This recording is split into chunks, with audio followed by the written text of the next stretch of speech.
America's most dangerous podcast. We will be in the building with good. They camp was going down, man. Let's get it. Good. Hundo up in this studio. Hundo.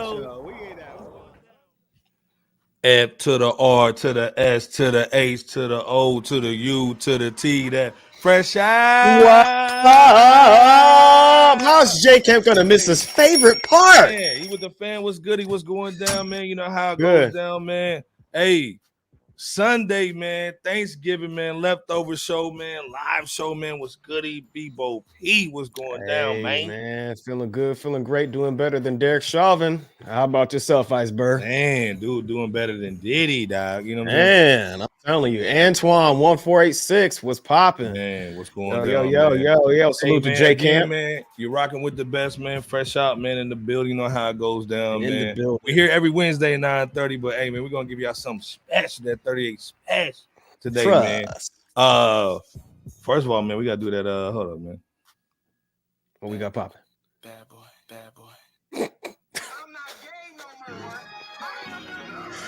Oh man, Iceberg being messy early. Bad boy. Yeah, man. So, hey, man, salute to J Camp, man. Hold it down, of course, man. These are scandalous, man. Come on, man. Everybody's man. Space been crazy, man. 88 Spencer's in here, man. Antoine. Still getting 6, man. Still getting money from 88. Leroy Green is up in here, dude. Leroy Green. What's poppin'? The Daddy Green's pizza. You know what I'm saying? What's going down, man? Born Gifted, man. Salute, man. Come on, man. Salute back, Born Gifted. Mike H. Salute. Hey. Man, yeah, man. J Camp with the fam, man. You know what I'm saying? J Camp over there. You know, he got the man, he over there eat with the fam, you know what I'm saying? What's going on, man? Salute. Man, J Camp's up in there, man. But we holding it down for him, though, man. Salute. All day, salute. All day. Man, hold up, man. Hold up. Oh, hold up. No. I saw it earlier. Hold up. Countdown in 3, 2, 1. Mama Bear's what's going on, Mama Bear? What's good? Salute to Mama Bear. Mama Bear. I don't know what they're doing Thanksgiving. I mean, Toronto, but you know, happy Thanksgiving. The first thing we want to know before we start the show off, man, what did y'all do for Thanksgiving, man? Like, was y'all with the fam? Was y'all working? What was y'all doing, man? BOP, what was you doing, man? And what'd you do? What'd you eat, man? And all that stuff. Pause, man. Oh, you know, turkey stuffing, some chicken wings. Chicken? A few chicken wings, fried chicken wings, you know. Let's see. Little pumpkin pie, little sweet potato action. Okay, all right. How about yourself as people in the chat are sharing theirs? Hey man, salute the Rebirth of Sock up in here too, man. What's happening, bro? What's going down, man? Salute. Yeah, what'd you have though, brother? What'd you have? But we had the fam down, man. Salute. Podfather was in the building, man. Salute. Podfather, yes. Had a sister in there, fam was in, Mom Dukes, Granny, you know what I'm saying? Had the girlfriend Granny goodness in there, you know what I'm saying? Salute to Michelle. Through, you know, hold it down. Salute to Michelle. But again, like I said, man, my auntie Ginger and them always go ham, man, in the kitchen, man. So they was in there whipping that work, man. She whipping it down. She was in the kitchen. Pumps itching. Come on, man. But again, yeah, man, yeah. So it has been a bad boy. Yeah, been a bad boy, man. Come on, let's be clear, doc. Yeah, like the other thing too, man. What have y'all been playing in the whip too, man? Like what y'all been playing, man? Because again, it's about to be we in the fourth quarter of Hip Hop 50. It's about to close, grand opening, grand closing. Still didn't get none from Jay-Z though. But it's all good though. Let's see. Hold on. Oh man, Mike Knight's up in here. Salute to Mike Knight. Holding it down. Salute to Mike Knight. He's saying that new Busta Rhymes is sewage juice. Sewage juice? Ooh. Man, that garbage truck juice. Mike A said he had dinner with the fam. Okay, man. Dinner with the fam. Darwin, that's what's up.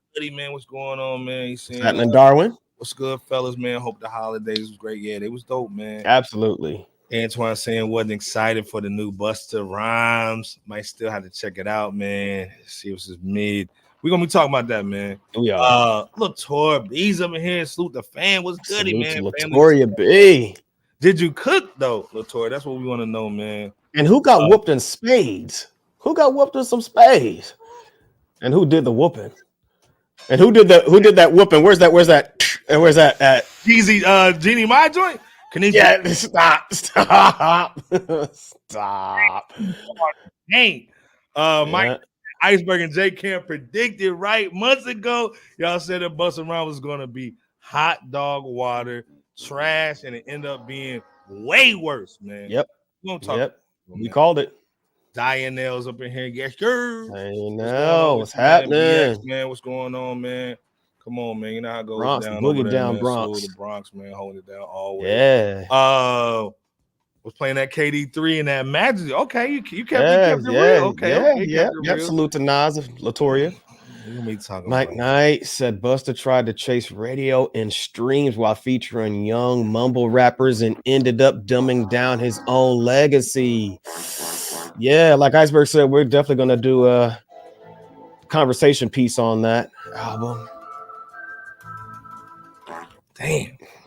Mama Bear says she's afraid to admit it. What I've seen, what I've been listening to, concerning the stuff I said here. Yeah, it's no judgment. Good. Yeah, it's all judgment. Good, it's all good. Man. Oh man, my guy, the Rick James, man. Oh, the Chrome Queen.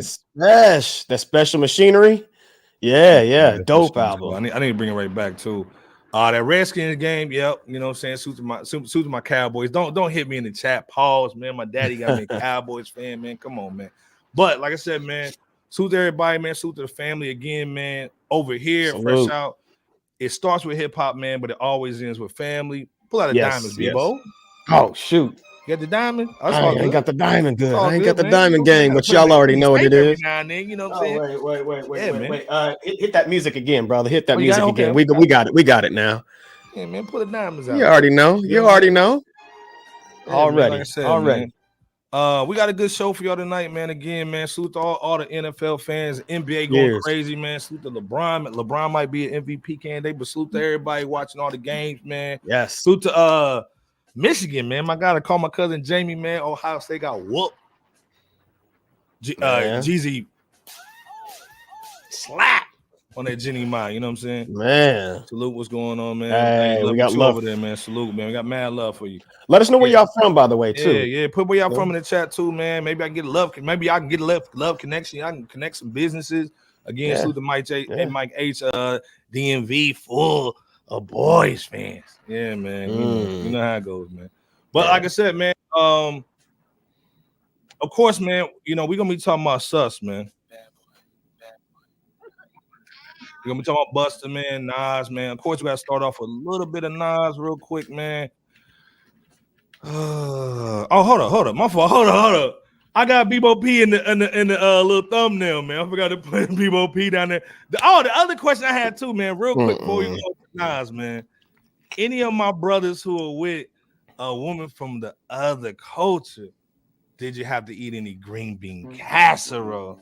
Some of that logic bull, you know what I'm saying? Did you have to get some of that green beans, no seasoning, with the mushroom sauce? And what's on top? Frenchies? That French's onion? French's onions on top. Fried onions or whatever. Have to go to somebody's house and their mama say, "Here, Walmart Tavius, you sent your date. Walmart Tavius, dog. You're dating Sarah. Give you some green bean casserole." Did y'all have to eat any green bean casserole, man, this weekend too, man? Dianel, I think you might have had to eat some, man. Paul. Oh boy. Yeah, the potatoes with the raisins.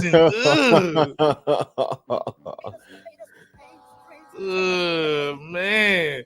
Oh man, salute the Gritty in the house, man. Every time all day, here, man, all day. Man. You already know. Gritty, dog. What's going on, man? Yeah, that green man is extra. No Lowry's up in that piece. No Lowry's, no seasoning. We season it, pepper and salt. Hey man, I'm out of here, yo. Man. Hey man, but like I said, man, salute to everybody. Hold on, Leroy. See, I got some of that by accident. How you get the green bean casserole by accident? Though? That's one of those. Yeah, I got it by accident. Yeah, that's probably how Leroy was. Now, like I can say if it was by the greens and they had the green beans or whatever, okay, you know what I'm yeah, saying? You just accidentally pick some up. Donnell said, definitely not. Donnell said, don't tarnish my legacy like that. Mike Knight said he ate some fish and you would okay. You took it down south with it. Okay. Ooh, yeah. Okay. Yeah. Oh, come on, man. You already know double barrel up in here, man. Was good. You already know what's happening. Yeah. The fish and grits be hitting facts, you man. already like know I said, man. Hitting. Again, this thing. If y'all on any social media platforms and y'all took some pictures of your food, tag us in it, man. You know what I'm saying? We may see some cash apps or something like that, man. Oh, Mike A said we had the mac and cheese cracking. Was it grilled though? And how many cheeses did you have up in there? You got to know. Inquiring mind likes to know. Lionel said we be having that potato salad on lock though. Hey man. Okay, pictures, though, man. Tag us in some pictures on that joint. Yeah, all day. Speaking of green bean casserole, man. Again, Mike Knight's basically saying it, man. Should have Busta redeem himself by dropping another album like Drake did. I'm gonna start that. We're gonna come back to that, man. That's a great question, by the way, man. Great question. Power. First of all, salute the Power up top, man. If you scroll all to the top, he got the little pregame show up there, man. Talking about all the topics, man. He said my mama made that cornbread with cheese. I don't know what Iceberg's talking about. Hey man, send me a picture of that cornbread, man. You know what I'm saying? You gonna eat your cornbread? Oh, hold on. Who slid in? Hold on, man. I thought hold on, man. Miss LB slid Miss LB, there she is. They both horrible. Yeah. Hey man, we love you LB, too, sis. What you cook, man? Did you cook anything? What's going on in the Miss LB household? And hold on, Mike H is already starting it off, man, with the $5. How about the money be? Oh, come on, man. Come on, man. He's saying Sony wrong for roaching off Nas like that. Absolutely, they're wrong. Come on, man. But yeah, we grabbed the joint too, man. Come on, pause. If y'all don't know what Mike H is talking about, man, we're gonna be actually talking about that. Let me slide over here. But again, salute to Mike H, man, with the $5 holler. He's a sponsor of the show over here. If you give the most donations, you get to be the sponsor of the show, man. So salute to Mike H for being a sponsor of the show tonight. For the $5 holler, can anybody beat him though? You know what I'm saying? Right now, Mike H got it. And that is Bebo P down there on the thumbnail, man. That's him, man. Well, it was last Christmas when he had the fro joint. You know what I'm saying? Also, like I said, too, man, put in the chat where you from and what you've been bumping over the weekend and all that, too, man. So, salute everybody in the chat, man. 88 Smith said he was playing some old hip hop, the Scientific. Yeah, the Criminal album, man, from 94. Man, yes, that is. That Diamond D, RZA, and Edo G. Yes, you took it back. You did take it back. Man. Salute to you for that. Yeah. Oh, my brother said Miss LB been on here for a minute. Oh man, my fault. My fault, Miss LB, man. Hit the sound effect for a iceberg for the naughty boys. JB's up in here. He was bumping that Magic 3. You know what I'm saying? So again, like I said, salute to everybody bumping that. But again, this is why we came over here today to go live on a Sunday. Again, like I said, salute to Jarv. Jarv's supposed to be on here today. He's gonna be on here Wednesday with us. Tap in. J Kim will be back on here too. Bebo P's in here for the ladies. You know what I'm saying? He'll be in here too. JB was goody though. But again, like I said, we got to talk about this this Nas I Am autobiography album. Now we know all the real hip hop fans. You don't have to be a Nas fan. All the real hip hop fans knew when this dropped in '99, it was bootleg. Yeah. Very disappointing. Very disappointing. It was a double album. It was like when all the double albums were going crazy. This would have been crazy for Nas. Again, it had the Blaze 50s and the Fetus joints, you know what I'm saying, all that. So we were excited when we heard that Sony actually is Legacy Recordings, which is the catalog edition of Sony or their division, where they basically come out with albums. So it wasn't just Nas that dropped. It was actually a whole bunch of albums that dropped from their catalog from Sony artists. You know what I'm saying? Polo G, Prince, you know what I'm saying? A lot of dead cats, actually.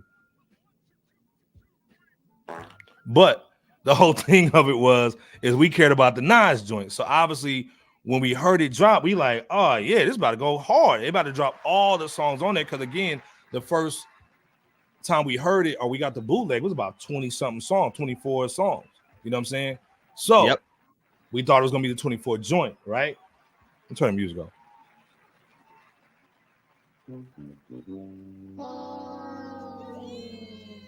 It was not that joint. So again, we copped it. We grew up on it. So like I said, man, we copped it.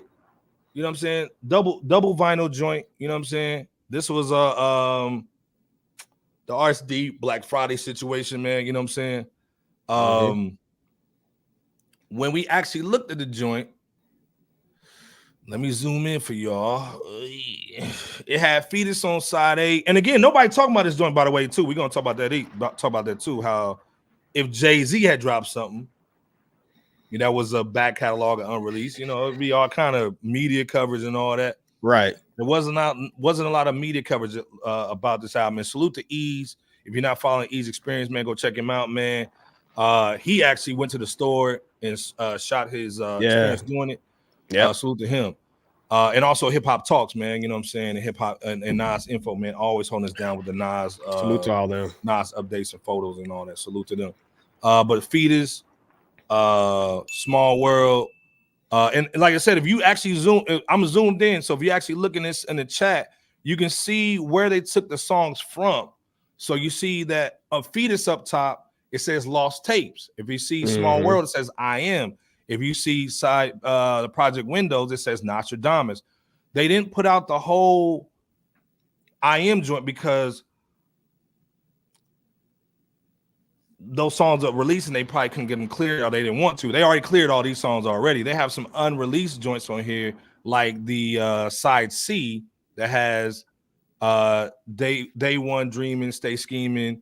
I think these were easier to clear because look at the credits on it. It's just Nas. You know what I'm saying? Yeah. So to Something I Wonder with Nature, obviously these are easier to clear. The Blaze 50, you know what I'm saying? That was on the Lost Tapes. I want to play Rough, Nasir joint. So again, it's not the whole situation that we wanted, but it's all goody. Bebo P, what's your first thoughts when you saw the track list and it wasn't the original track list from '99 from the I Am? First off, I know that as you indicated, Nas isn't the one that was like primarily behind this. It was the legacy division of Sony. When I first saw this, I think that it would have been nice to have the entire double albums track listing, how it was originally crafted and made, just so people who haven't heard it could have heard it in its truest form. At the same time, I guess just to be more positive minded, I guess something of nature is, I guess a limited nature might be better than nothing, if you want to think like that. But again, it still would have been better to have the whole, the entirety of this double album of what it really should have been. So yeah, that's my thoughts about it.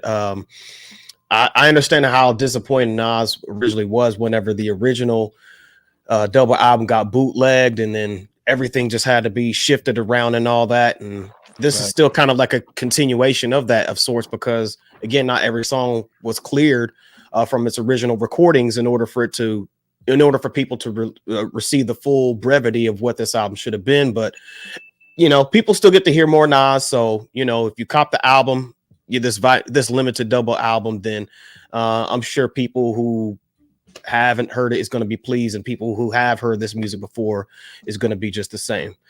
Well, and this is the thing, man. Salute to Antoine 1486. Salute. Hey man, he's basically saying he came in with the $5 holler, man. He is a co-show sponsor, man. Come on, man. He's saying not only is Sony wrong for eating off of Nas like that, they didn't even do it right. I wanted the intended double album, still copped it though. No, he probably said that. I wanted the intended double album. Mm-hmm. I still cop the dope. But this is the thing, man. Salute to Antoine. Salute, bro. For the $5 Appreciate holla, this man. Salute. contribution. And that's basically where everybody was at, and that's where I was at. I was like, oh, okay, I'm gonna get the 20 joints, and then I saw like they had 2 extra joints on the front. It said featuring the rare tracks Daydreaming, Stay Scheming, and the hardest thing to do is to stay alive. I was like, oh, okay, I'm gonna get them extra joints. Nah, son.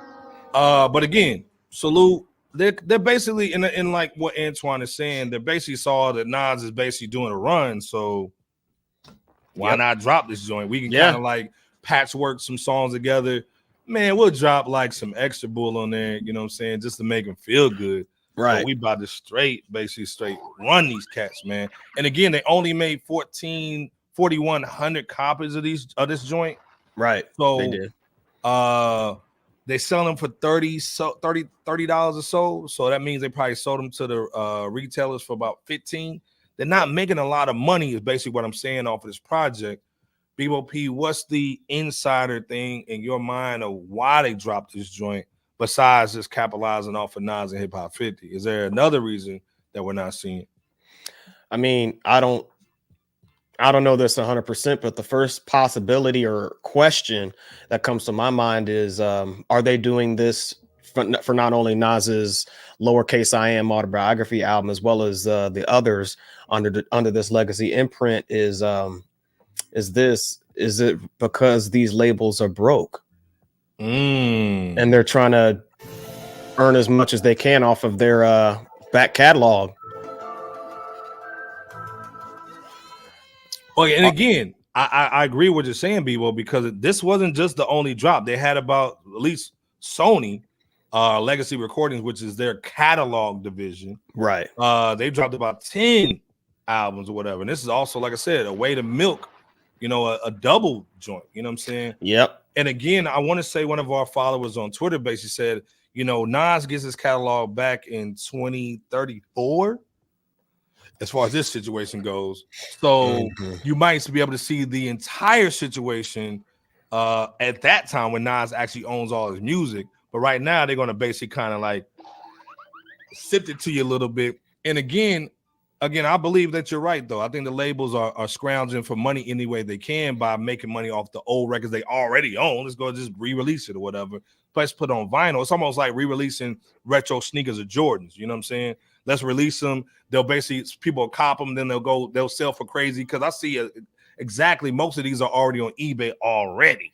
Let's be clear. So there's not really fans buying it. It's people trying to make money off of them. So right. I think this is a dope move, but I wish they would do this for maybe Pac. You know what I'm saying? Like I know DJ Scandalous, man. He talks about they always have some stuff in the tuck for him. Maybe they should do something like this for him, and that would make sense for like a Pac situation. But again, like the Nas thing just seems like they just kind of like doing what everybody else does. They always trying to capitalize off of something that's trending. Nas is trending. Let's put out the I Am. You know what I'm saying? Give them a couple records that they already have. Drop 2 of them on there. We can clear real quick with no money involved. It kind of reminds me of Adidas with the Ye West shoes, that they had in the tuck for for however long, and then they decided, okay, we've been in the red for a good minute now, so it's best that we do something with these shoes that's been collecting dust. Miss LB got hers. Yep. As predicted. She's gonna have it right in the back of her. It's right here in the background. Right. So, salute, sis. Yeah, salute the sister, man. Come on, man. Darren Harris in the building. Salute, man. He said, I heard they were doing an actual double album version next year for the DSP. And this is the thing. You might be right, Darren Harris, because again, that's how it goes normally. They normally get the physical copies out the way, then they'll make the money on the streaming because again, that's not a lot of bread on the DSPs, but let's get the physical copies out first. So right. And again, everybody's saying, I hope you're right there. You know what I'm saying? Yeah. Because we want the music, man, mastered the right way. Again, we got the bootleg, you can listen to it, but they ain't mastered right. You know what I'm saying? So right. Power 800 saying hopefully they do it for the 25th anniversary. Facts. That would be dope for the 25th anniversary. Born Gifted said this was definitely misleading and cheating the fans. with this. I do agree with that too.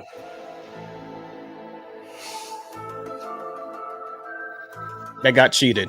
We got cheated. Yes. And again, this is why you didn't see Nas even promoted. Right. Say that again for the people in the back. Like I said, I see Double Barrel over here. And then this is why Nas didn't promote it. You know what I'm saying? Because again, there's some fugazi stuff, man. It's pretty much like, yeah, we got a diamond cell. And then you come out, man, it's straight, you know, the little African crystals and bull. You know what I'm saying? Got a Jewels joint, man, on the side, man.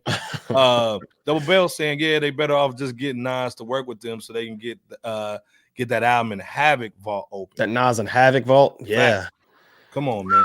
But again, what you guys' thoughts, man, in the chat, man? What were you guys thinking when you saw it? Because again, we were the honestly, besides maybe 2 or 3 other channels, man, we were the only ones really even talking about this joint, man. Nobody was talking about it.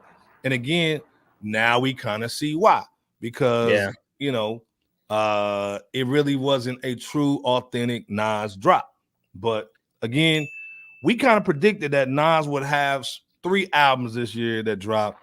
Obviously, this one's not, to me, official Nas, you know, mass appeal, but it's still good just to see Nas and some music getting dropped. Again, man, this is just another little feather under his cap, you know what I'm saying, for the year, just to kind of end the year of right again, man, where you got Sony just dropping some of my old records, man, you know what I'm saying?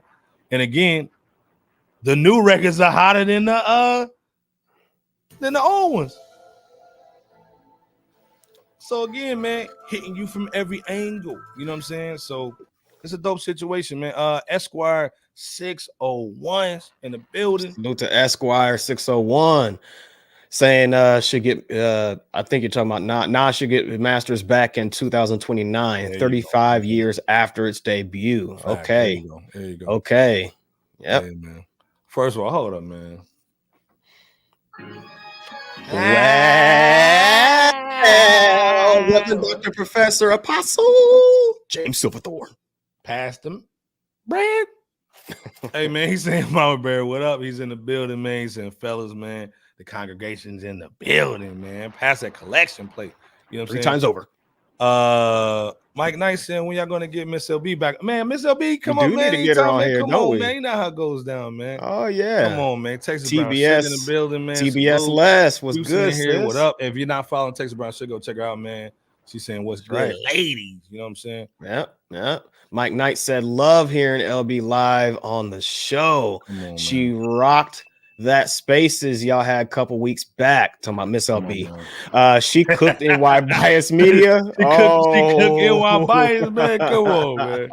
Man, she was putting some ether, huh? Yeah. 88 Spencer said, got it for the collection. Yeah. You got to do that, man. You know what I'm saying? But again, I think, again, to me, if you got, it's hard times, it's Christmas, but if you got an extra 30, man, and you can get it. You know what I'm saying? Like I said, it's a collector's item, my opinion. I saw, I want to say that was either Adrian Green, Hip Hop Talks had it. There was a couple of other cats, man, that had the joint, man, on Twitter, man. But salute to everybody that copped it, man. Again, salute. You know what I'm saying? It's a dope joint if you can get it, man. Darren Harris said, yeah, the Havoc Nas album would be crazy. Oh, it would be bananas. That would be bananas. Yeah. I have a question before we end off this topic here. And right before I ask, I'll read off Mike Knight's comment here. He said, AZ just said on Math Hoffa that he is down for a collab album, a Nas AZ collab album. Anytime. He said that him and Nas will punish the game. That's the next topic, man. You're right on it. You're right on it. But no, what you doing, Bebo? What do you, Iceberg, as well as you guys out there in the chat, believe that Nas's legacy when it comes down in terms of his catalog? What do you think the difference would be if the lowercase I Am Autobiography album didn't get leaked and it came out as intended?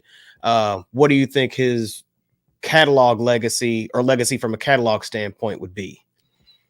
Oh man, like I said, I in my opinion, man, if Nas would have came out with if they would have dropped the double album, man, he would have changed the game. Again, this is when Aaliyah was living. A lot. I mean, this is before Jay-Z's big dominance in the game. You know what I'm saying? So again, this would have just killed the head top. You know what I'm saying? And again, it makes you wonder who leaked the joint. And again, a lot of times, man, you have to look at who benefited from it, man. With that Nas album getting shelved, and they had to basically revamp the whole I Am. Because again, like the Scarface was on the joint, DMX was on this joint. Yep. Heavy in the game at the time. Lee was on this joint. Nature. So again, it would have changed the game in my opinion. Ron Isley. It would have been crazy. Ron Isley, of course, man.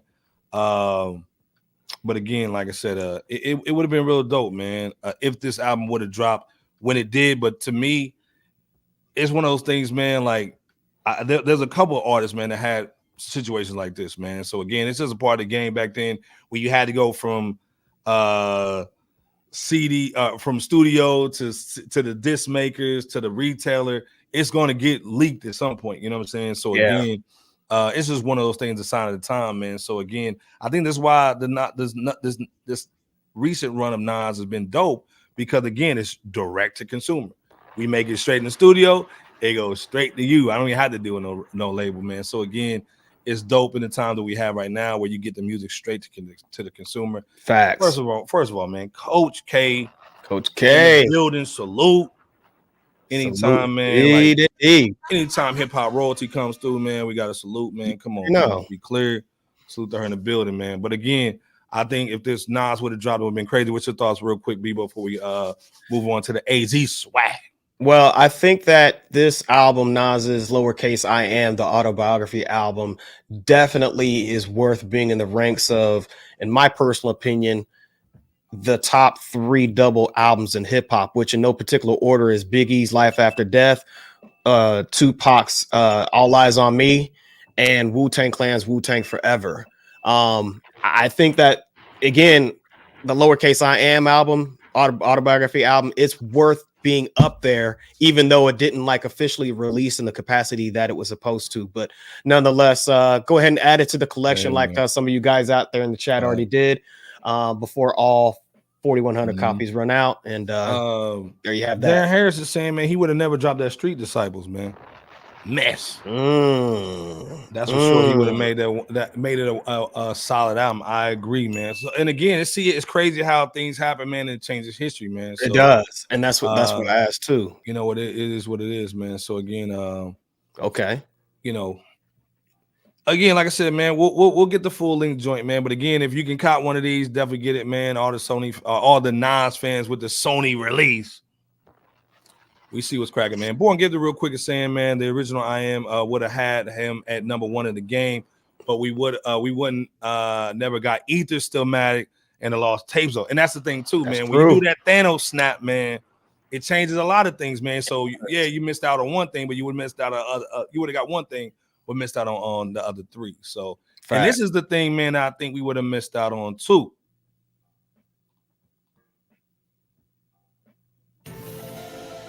This Nas AZ collaboration. Because again, man, salute to our guy, Mav Hoffa, man. You know what I'm saying? Hold it down always, man. Also, man, salute to our guys over at Bag Fuel, man. Heineken, man, and Esco, man. Salute to our guys over there. It's all family.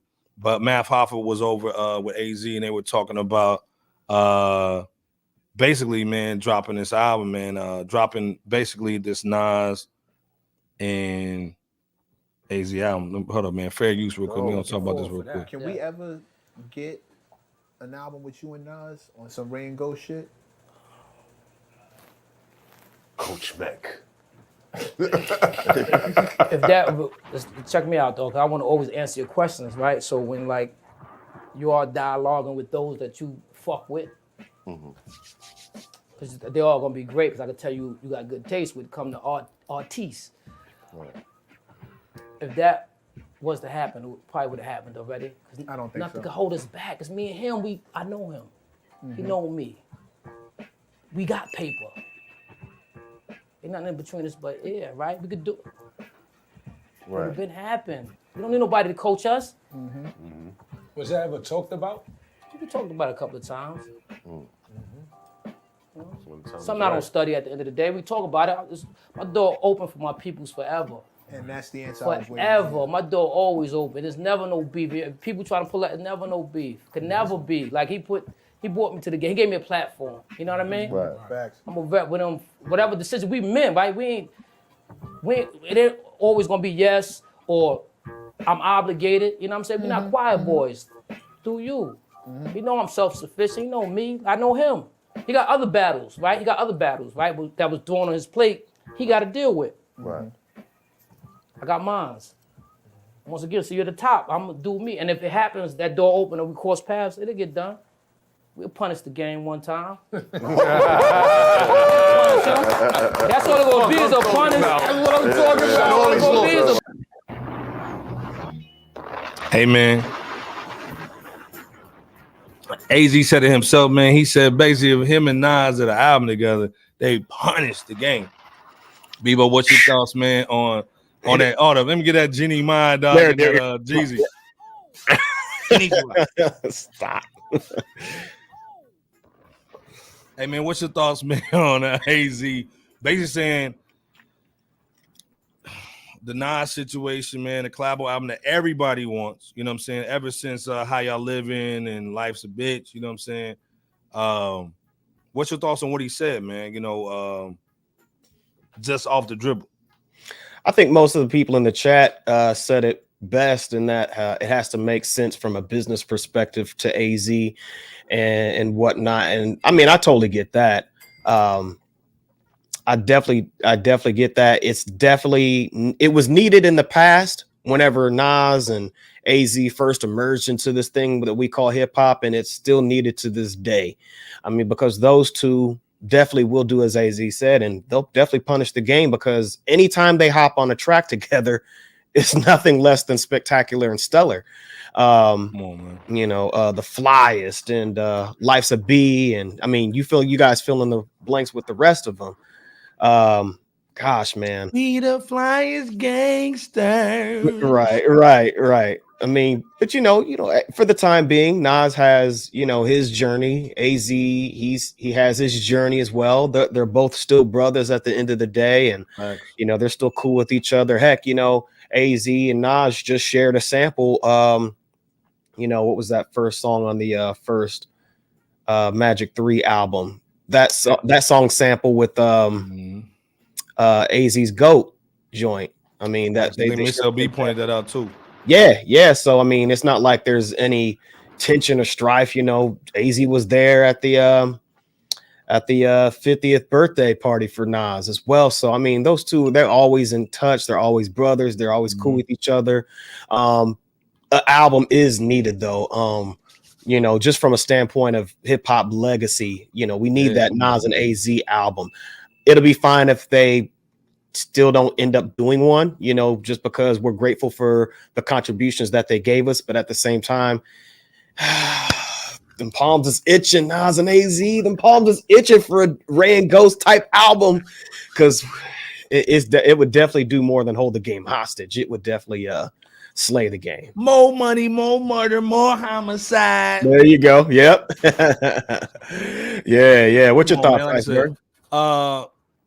I think, well, this is the thing, man. I was highly disappointed. First of all, salute to Nas and AZ, man. Come on, man. Salute. Let's be clear, man. We saw AZ and Nas in February, man. Yep. At the Madison Square Garden. Sure did. You know what I'm saying? So we was like, oh. Bad boy. I was like, oh, he's about to be on some on his next Magic or the KD 3, the KD joint, whatever, whether it's for Magic 2 or 3 at the time. And then I didn't hear him at all on the Magic 3 or nothing, or the Magic 2. So I thought at least he'd be on the Magic 3. Wasn't on that either. So I'm predicting Nas is gonna be on this album that AZ's about to come out with.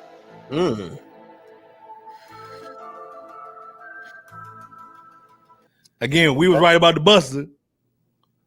We're gonna be right about the AZ joint. So the AZ joint comes out next week.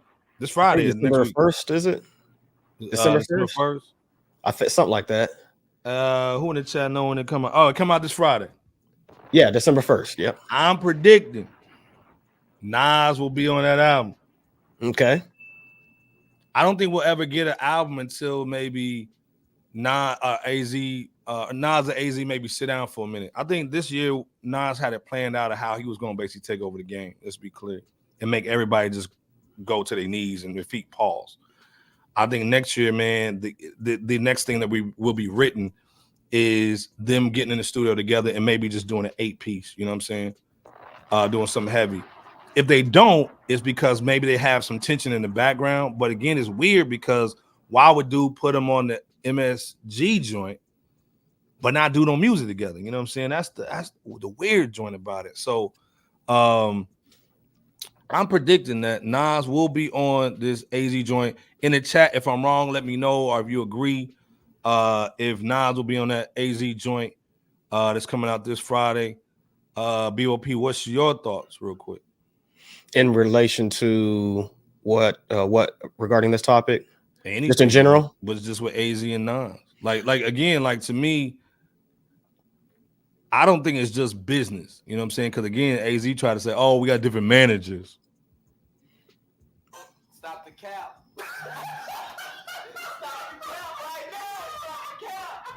No bullshit. I don't think it was the manager. I think it is Nas. Of course, AZ wants it because, again, you know, when Nas and them do something, it's an uptick. And again, Nas has always made sure he brings AZ with him on different levels. Again, he was on Facts. KD2? KD1. KD1. Yeah, the first KD1 one. On the firm joint. Yep. You know what I mean? Yep. So, and they sound beautiful on that joint. AZ sounded amazing on that record, man. He sounded young as hell on the joint. Yeah. He's been dropping records crazy, you know what I'm saying? So again, we need to hear Nas and AZ at this age, at this place in the game. Again, like you said, they would punish everybody. Real talk. Yeah. There's no question about it. Again, first of all, man, Gritty's in here. $5 holler, man. Co-sponsor, man. Salute. Bringing in the $5 holler, man. And it got the guns up. Oh, yeah. Gritty said labels back then were not trying to do the collab album thing, but independently, it makes sense to do an album together. Fans would definitely buy it. Yes. Yeah. Facts. Well, and again, I think go ahead, with bro. Nas and them being independent now, now you basically just put out an album so you can tour. What's your thoughts? It's definitely going to be nothing but a benefit to the game if or when these two do a project together. I mean, you know, I've heard the rumors about, you know, some female, or, you know, I think another rumor was Steve Stout being the reason that these two haven't done anything together. I mean, and, you know, personally, I don't get caught up in stuff like that. At the end of the day,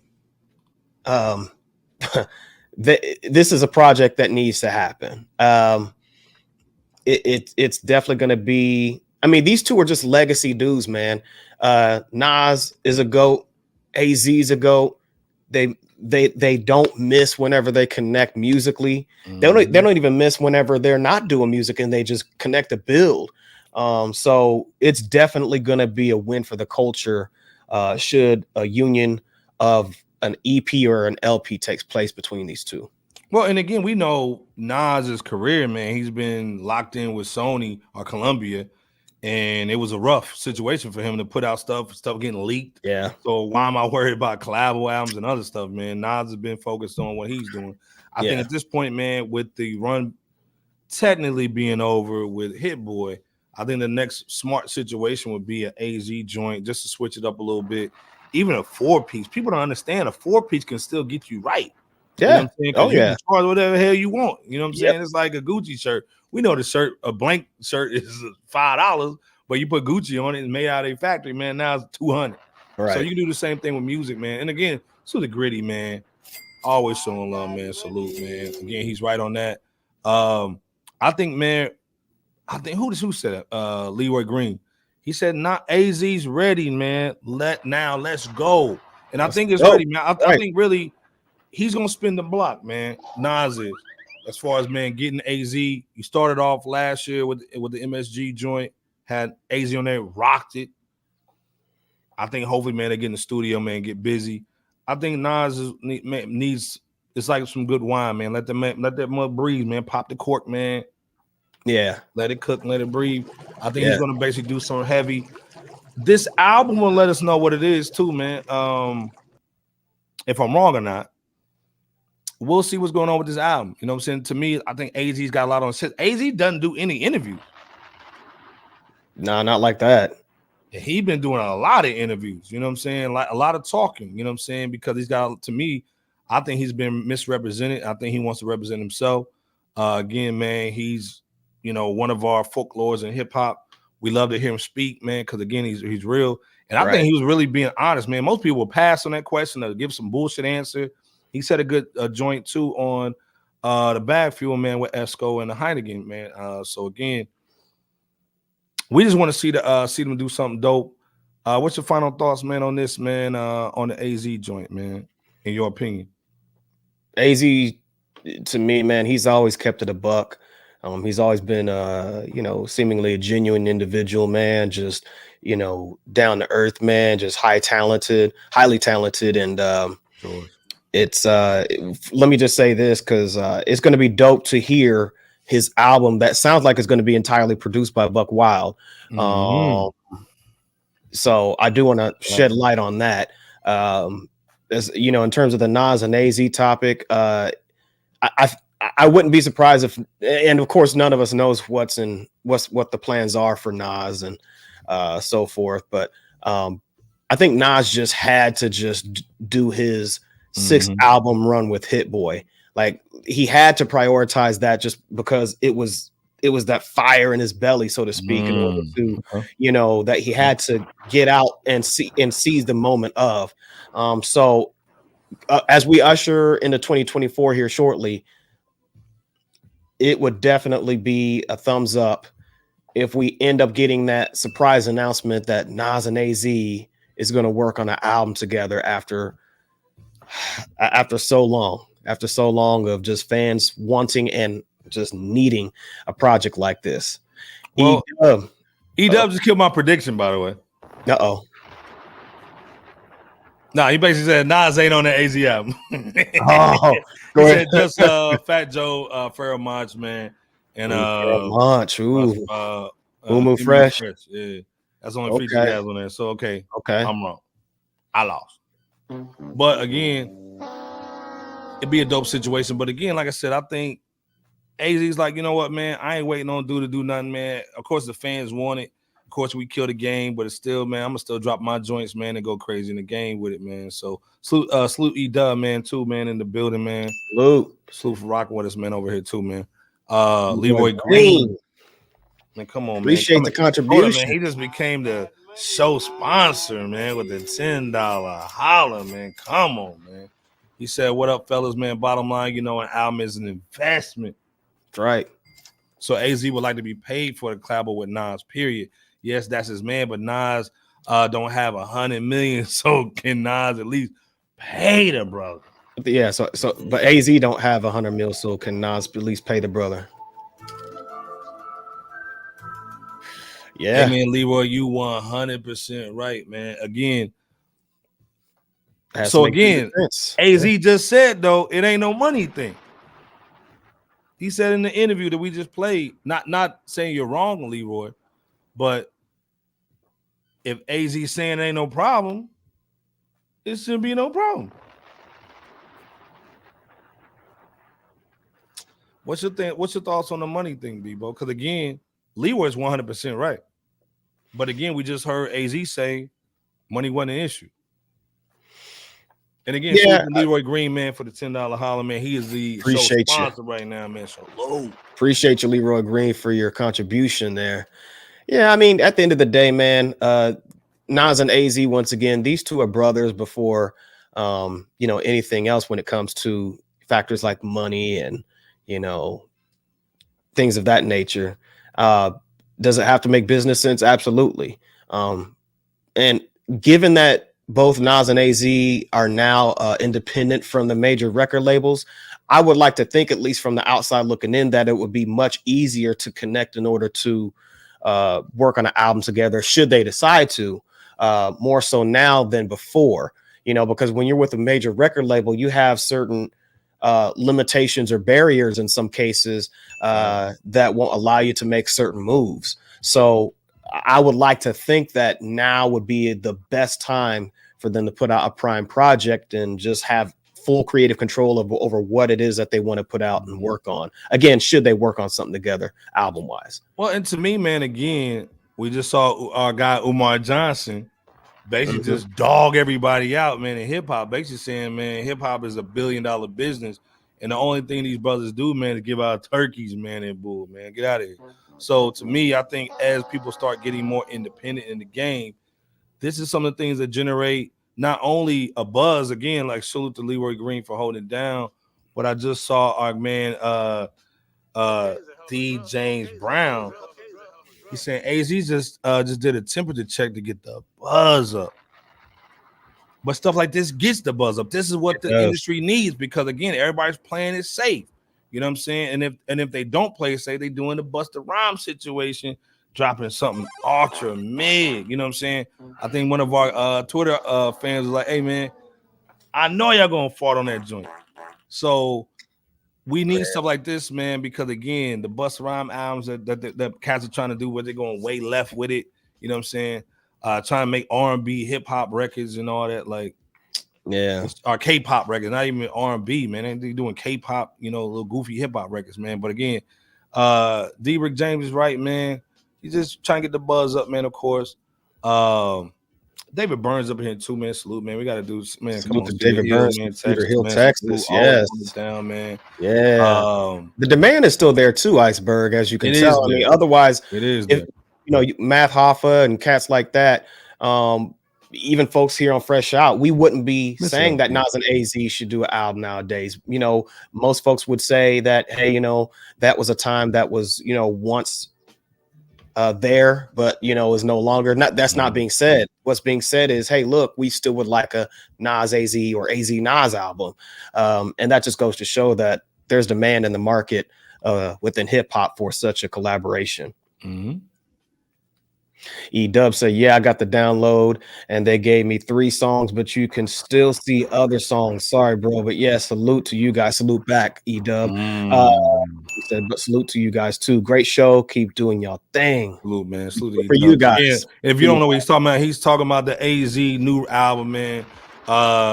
He said he downloaded it. They gave him 3 songs, but he can see the whole basic track list. You know what I'm saying?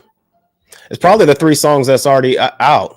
Right, but again, like I said, he got the pre-order, so right. But no, salute to E-Dub on that, man. Insider information, man, always coming through, man. Miss LB, man, $2 holla, holding it down, man, with the $2 holla. He's saying Leroy Green stayed being wrong in these chats on the street.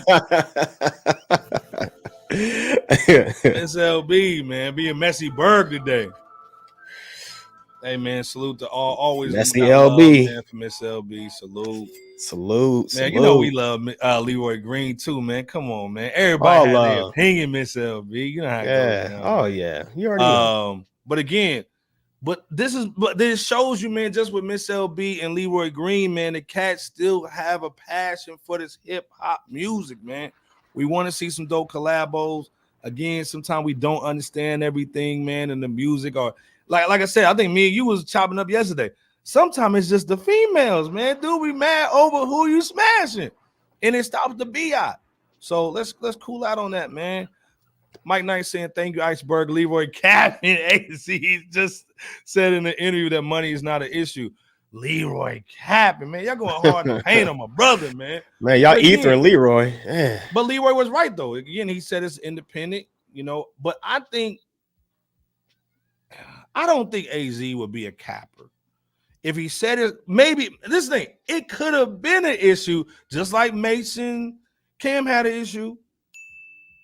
You know what I'm saying? A while back, and they had an issue about some money things, and they, you know, Cam didn't understand what Mason was doing at the time. Now they about together getting the money. You know what I'm saying? Getting that what, Iceberg? They getting that? Getting that money. So maybe there was an issue before. And now AZ's like, okay, now I don't have a problem. So it could have been something previously, and I was like, hey, man, you know, whatever, man. We can rock out, but whatever. And I saw the joint, again, Go watch the interviews, man, that Math Hoffa did, but also the Bag Fuel interview with AZ. It gives a lot of insight to what we talk about. Obviously, we're glaring over a lot of stuff. He talked for an hour. So, again, go check out those interviews, man. Definitely. Put it on social media, man, which I'll see. Clip anything, tag us in it, man. You know how it goes down, man. Still here is up in here, man. Salute. Still here. Saying man. The lunacy of it all. The lunacy. On, David Burns is saying AZ had that 100% fly guy shit that so many rappers don't have. Nas is sharp, but he's a carbon copy of AZ.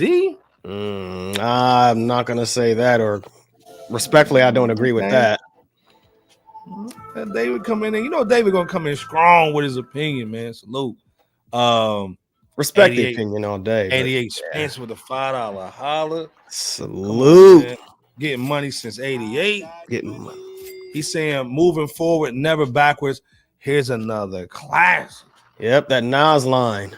Yep, that recent Nas bar. Facts, 88 Spence. Hey, man, salute to 88 Spencer, man. Always holding it down. Hey, man. salute to you, Dave. Hey, man, salute. Jonathan's in here. Our guy, man. Come on, salute. What up? Man, he's one of my brothers in the Beano Nation. Salute. There you go. Mama Bear is saying, Mama Bear is saying, break it up, guys. Discussion is part of the chat. But if you're expecting everyone to agree with you, you're not hot take, you're bugging. Right. Read Mama Bear. Mama Bear had to come through and just scoot everybody apart real quick. And be Mama Bear. Be a Mama Bear. There you go. Jonathan's saying 3 singles. Yeah, the three AZ singles. Yeah. Gritty's saying the AZ Nas Ray Ghost album will be crazy. And this is the thing. You would have to assume with these dudes being together for 5 months on tour, they got some records, man. Let's be clear. You know what I'm saying? They got some records, man. You know what I'm saying? I would like to hope so. Yeah, they got some records, man. This is the other thing too, man. We didn't talk about earlier. And let me just jump it in there real quick, Bebo P in the chat. Mike Knight saying Jay-Z paid Gayle King, not to mention the paid in full recap on CBS. Come on, man. Y'all being messy Berg today. Y'all being Spider-Berg tonight. But this is the thing though, Bebo P and the chat. Mike Knight, if you don't know what he's talking about, is Gayle King was at the Hip Hop Grandmasters Award in Las Vegas, produced by Mass Appeal, hosted by Nas, where they gave out, health care and bread for hip hop OGs, Scarface and Rakim. Backed by the Horowitz. Was in the building. Yep. 5'5" Freddie was behind it too. Quincy Jones III. She was in there eating.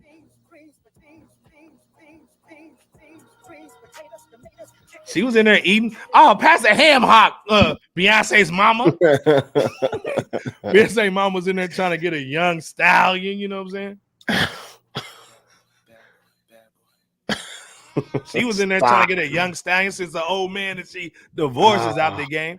But Gayle King did a story on ESPN Morning about the actual award show, but showed the Horowitz. Hi. But didn't show Nas at all. Then also a lot of Magic 2, Magic 3, a lot of things he's been doing hasn't been getting any media coverage. Right. We don't want to put the kufi on and say it's Jay, but Bebo, why do you think, man, like Nas is not getting the coverage that he's supposed to be getting media coverage wise for this crazy run he's been doing this year? My personal opinion, what y'all think too, by the way. My personal opinion is because he's attained major success. I mean, of course, Nas has always been successful. Let me put it out there.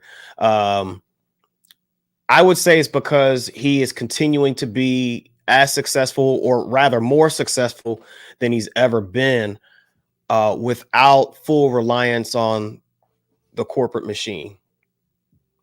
That's what I personally think it could be. What are your thoughts in it along with that? First of all, social elite man is correcting me tonight. He's saying Mass Bill didn't produce the show. Also, right. They say the same thing. They didn't produce the show. They were the founders of the show. Right. Obviously, Nas is a part of the founders that did the award show. Yeah, the Horowitz. Yeah. Obviously, the Horowitz are the main situation. They're the ones getting the bread together. Steve Stout, salute. You know what I'm saying? But they didn't mention Nas at all, and that was kind of weird. But on the CBS joint, on right? The CBS morning show with Gail Horseface King. But not the fail King, dude. But again, I think again, man. We put it up on our social media, and of course, man, everybody was like, "Why the heck did they not mention Nas or Steve Stout?" But again, we know why. Come on, man. You know how it goes down. And of course, yeah, Tina Knowles is in the building. Yep. Trying to get a young stallion. Stop. Trying to lock you down. Let's be clear, man. We want everybody to have a happy holidays, man. But find somebody that you love and care about and be with them. Don't get with somebody just because of the holidays and then dump them after Valentine's Day. Come on, man. You know what I'm saying? Start the year how you gonna end it. End the year how you want to start. You know what I'm saying? Iceberg on that Winter Bay talk. Come on, man. Hey, man. Nightmares. Salute, brother. I mean, Nightmare. What's your thoughts on AZ talking about why there was no Nas collabo album, and do you think one would ever drop, man? And if so, when? But again, like I said, man, we've been talking about that, dog. Yeah, Gail King, Jiggalonian, dog. You know what I'm saying? Jiggalodion. You are the worst Power 8 hundo. Scandal 107, dog. Yes, Tina Knowles is in there with Gail King trying to get a young Tenderoni, dog. You know what I'm saying? My heart belongs to Tenderoni. Come on, man. They were trying to get in there, man, get something young, man. Yeah, remember Solange saying in an interview that her and her family was obsessed with Nas. And Nas on the fingernails. Beyonce was in the video on that truck too. Yeah. Yep. Messy Berg.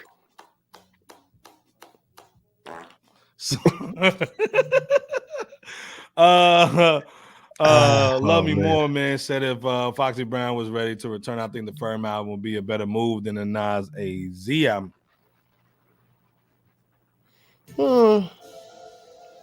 I like that though. What y'all think in the chat, man? Do you think,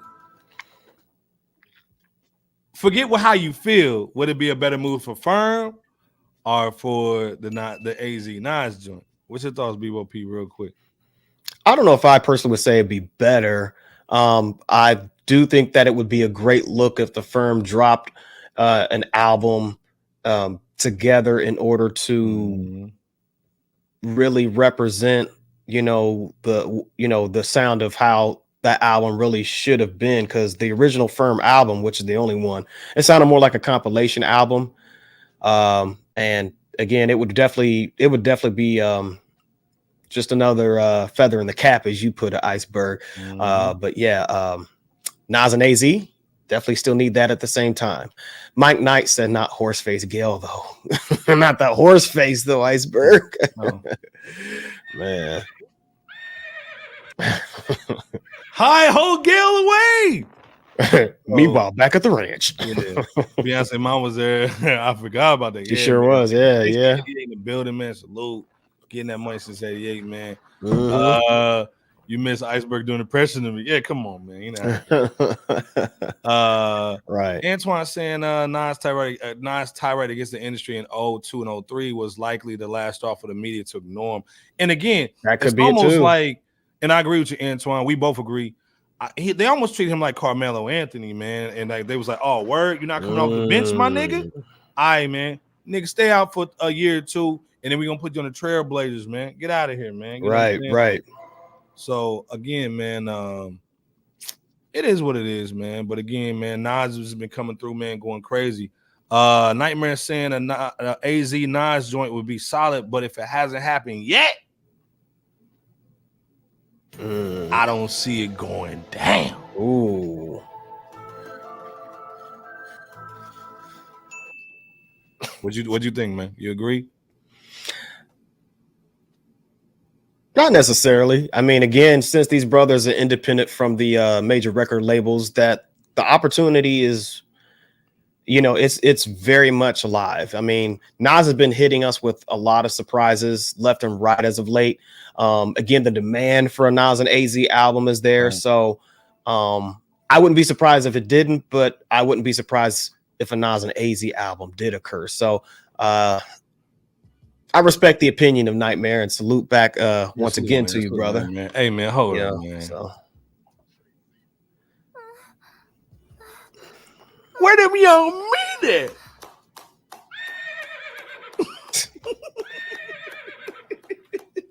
I want to get my back blown out. Nope. If I can't get Nas, I'll get Jungle. Stop. I want them Braveheart niggas. You're the worst cat. I want to get my backbone up on the Bravehearts. Ain't no Rockefeller no more. It's the Rock. The horse sound effects. Oh man. So the horse face. No. Oh, you Mr. Red. Hey, man, nah, not the. Hey man, salute the horse face girl clean though, man. A horse is a horse, of course. I ain't throw them horses. Famous Mr. Red. Throw them horses in the chat, man. Forget Gail King, man. You know what I'm saying? Yeah, man. Yeah, we wilding, man. But again, like I said, salute to AZ. We're excited for the album. Again, man, go cop the album, man. This Friday, December 1st. Hey, we got blessed. We blessed with the vinyl I Am joint. We got the AZ record, man, coming out. Truth be told, yeah.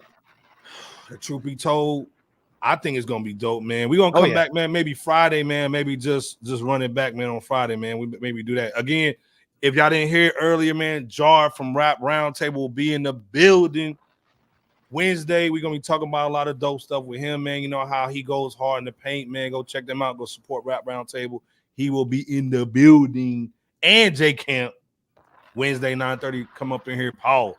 Big Lewinsky, man. Hey, man, come. Yeah, you know how we go, man. You know how we do, man. So much, Lebowski, yeah. So much cheap clapping, on a Sunday too. Hey, this is the Thanksgiving leftover show, man. If you're making them turkey sandwiches, you eating leftovers, man, hold it down with us, man. It's all good. Social Lead 82 is saying Nas was never been a media person. So why do y'all think he needs media now? His success and career will continue to evolve without media coverage. And it sure will. Social Lead, you right. Yeah. I'm into the group thing. Yeah, a man can't have a BMW unless he messing with me, girl. I was Joan of Arc in my former life. You know what I'm saying? But again, yeah, JCJ said, y'all want a Nas AZ album show, the Nas album support. Yeah, facts, man. You know what I'm saying? Dog, come on, man. Come on, man. So much horsey. Oh, yeah, Mr. Ed. Jay and Nas make mid songs together. Let's be honest, man. Besides maybe 2 joints, because I think they don't want. I mean, they just passing records, man. They're not really doing nothing, man. Jungle clapping the horse, dog. Yeah, man. He gonna put that Braveheart, that blue little Braveheart on his face, man, and just hit Gayle King from the back. Dog. Y'all leave Jungle alone, man. Y'all leave Jungle alone. Hey, Gail walked in on her husband clapping cheeks with somebody. He might as well, get some young dudes and, break her in, good. But anyway, man, salute to Gayle King, man, before she shut our joint down. Spirit stuff. But anyway, like I said, hold up, man. Speaking of something mid, dog.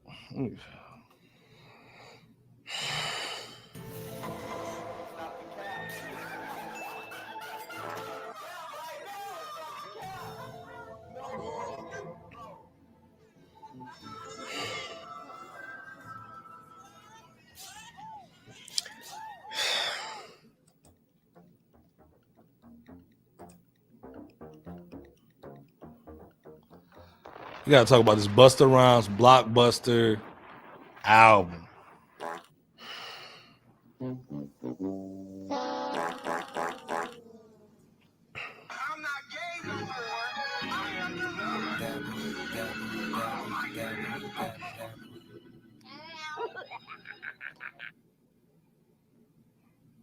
It's trash. It's just trash. It is. Man. It really it's is. Trash. Again, let's be clear. Our Busta's our guy. Oh yeah. We not clowning Busta, man. Real talk. This dude can still spit. It's still a legend. Oh yeah. He's a hip hop icon. Let's be clear. Me, Bebo, PJ, Camp, Fresh Out as a crew, record label, and staff. We not dissing Busta. Not at all. Don't be trying to clip us, man, and tag him in it. Right. You know what I'm saying? You be throwing Jamaican patties at us in boo. But the direction of this album to me is like how most old cats look, man, when they're in the club, man, wearing buffs and Air Force Ones on, and you 52. You know what I'm saying? You went to school with Kevin Samuels.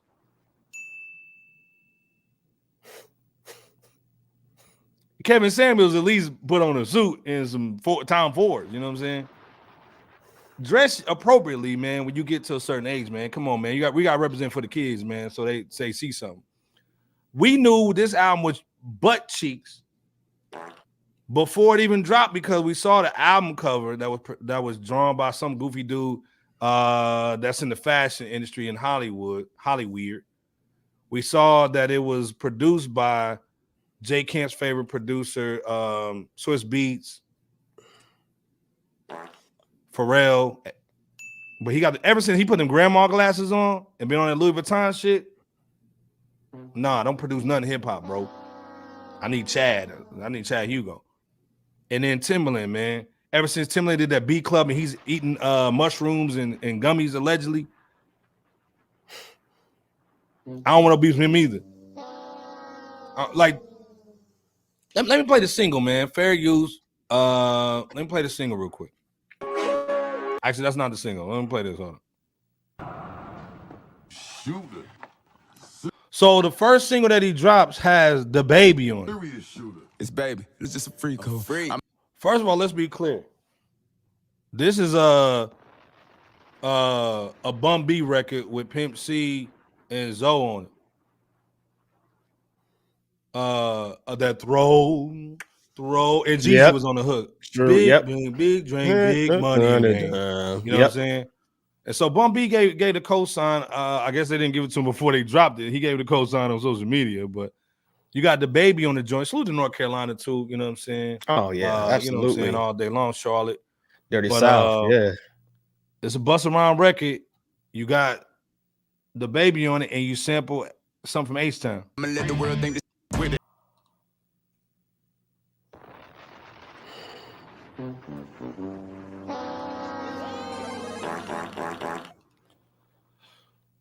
Okay, so hold on. Before we go in, hold on. Let me play this joint too real quick. Hold on. Let me play this joint too. This is I ain't gonna play the music because they may get us on copyright joint. But he had an album release party, man. It was kind of like on the little 20 swag, you know what I'm saying? Everybody's in the building. Salute to Busta Rhymes, man. No disrespect, man. Legend. We not disrespecting no legend over here, man. But when the uncle cheat on your auntie, man, you gotta pull him in the garage and talk to him. Pull a beer out, man, and say what's going on with him. Still here saying Busta's 50 years old and should be ashamed of himself. I might have to pull out the Jenny Jeezy whip. Give him 50 lashes. You sound like Dr. Umar. Yeah. Busta's last great album was Big Bang.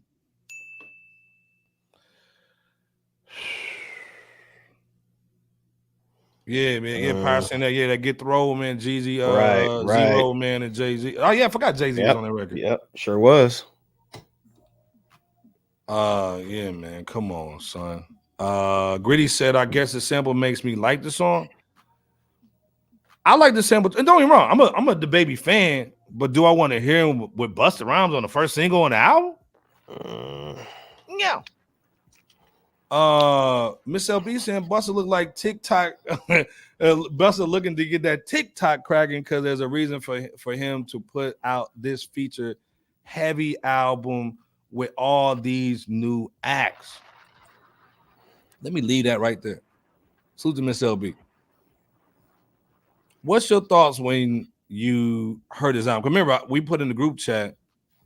What was your thoughts on it, Bebo P? And the chat. What y'all? I'm gonna be flashing what y'all saying, man. Keep on going hard in the paint on what you guys'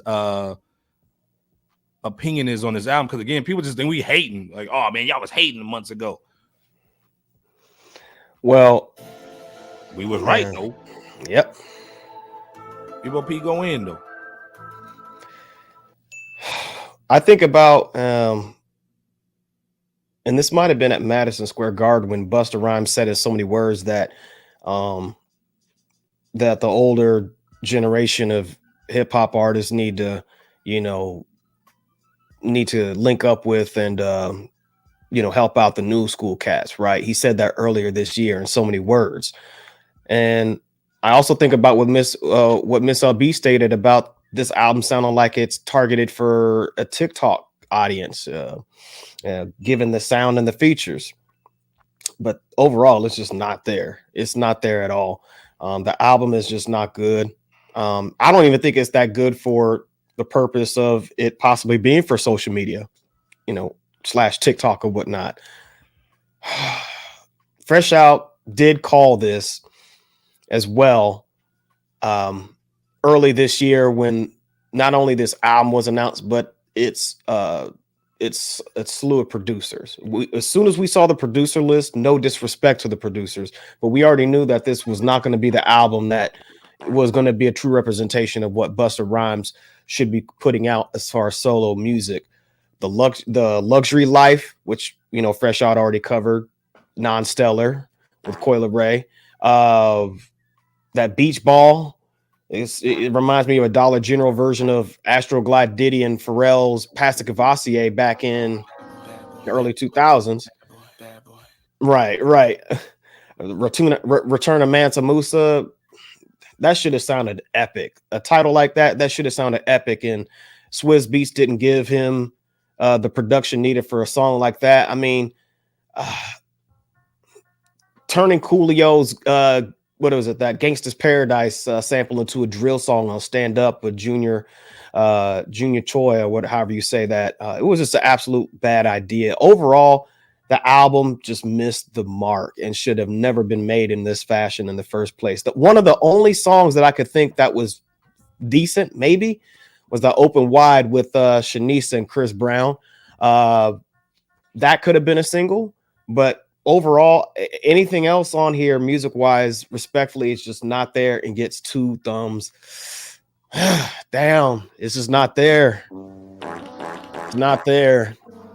Mike Knight is basically saying the Beach Ball joint is trash, produced by that young bird that got his chain tucked. Yeah. Don't mess with our guys in Detroit, man. Come on, man. Don't mess with them guys up there. That Beach Ball joint was trash. Yeah. Miss LB saying as soon as she saw the Swizzy name on the joint, she had questions. Right. Like the Riddler.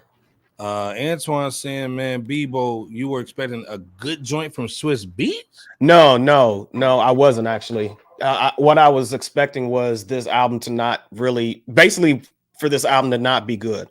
Again, what I was saying as far as the Return of Mansa Musa, that should have been an epic joint by another producer, is what I was trying to say. Okay. It should have been,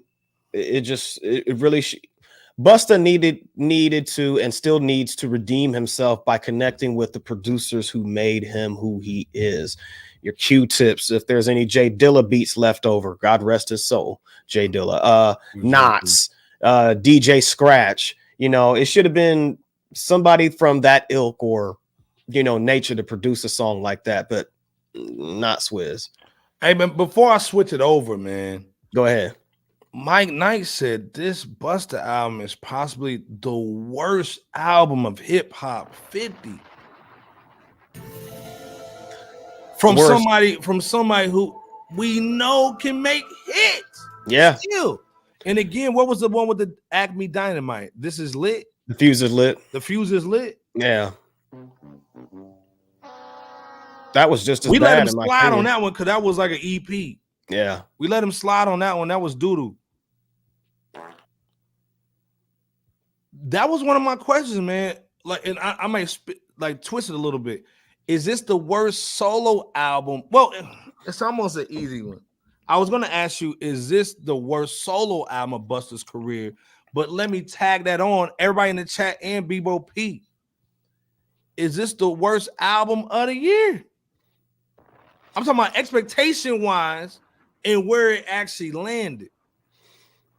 With the context that you just stated there, Iceberg, combined with whether or not the question is this the worst hip hop album of the year, or what should have been a hip hop album? Hip-hop. Expectation-wise. Yeah, on an expectation basis, yes. It's the worst LP out in 2023.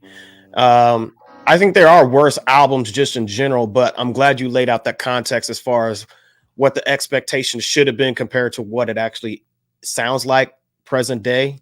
Yeah, it's the biggest disappointment. Not so much to us, just because we already knew it was going to be a not good album. It's just trash album. We already knew that, and we predicted it. But so this is the thing, Bebo, in the chat. Miss LB saying it seemed like he's focused on the flow pattern than his lyrics. Facts, he is. Because these youngins don't care for lyrics anymore. I agree. Right. He's just on there rapping. He's just rapping like he's a feature on his own album.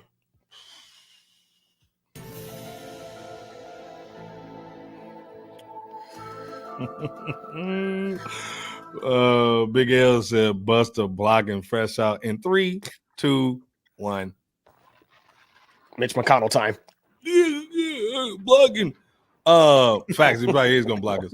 But like I said, we not dissing Busta. But my question is though, too, in the chat, how much account? Because again, we can say, hey man, Swizz Beatz and them gave him the wrong stuff. They sample goofy stuff. They try to make like a, when Jay-Z made like was that Blueprint 2? Was it? No, it wasn't Blueprint 2. It was the double album. The Hard Knock Life, when it was like the commercial album when he was leaning on the Bentley. That was part 2 of Blueprint? No, it was the hold on, man. In My Lifetime. Which Jay-Z album was where he leaned on the Bentley with the Hard Knock Life joint? It was the it was the volume 2, the Hard Knock Life volume 2 joint, right? Yeah, yep. I think you're right. It's volume 2. That was the one when Jay-Z went commercial, you know what I'm saying? And not in a bad way, but in a it sounded great, good way. Yeah, volume 2. Well, it almost sounded like they were trying to do that. Like, hey, let's make a super commercial joint. Let's take a hip hop MC, make a commercial record, put some Jamaican joints on there, put some island little records on there, put Chris Brown on the joint, T-Pain. Let's make a super commercial album with a hip hop legend, and it's gonna work.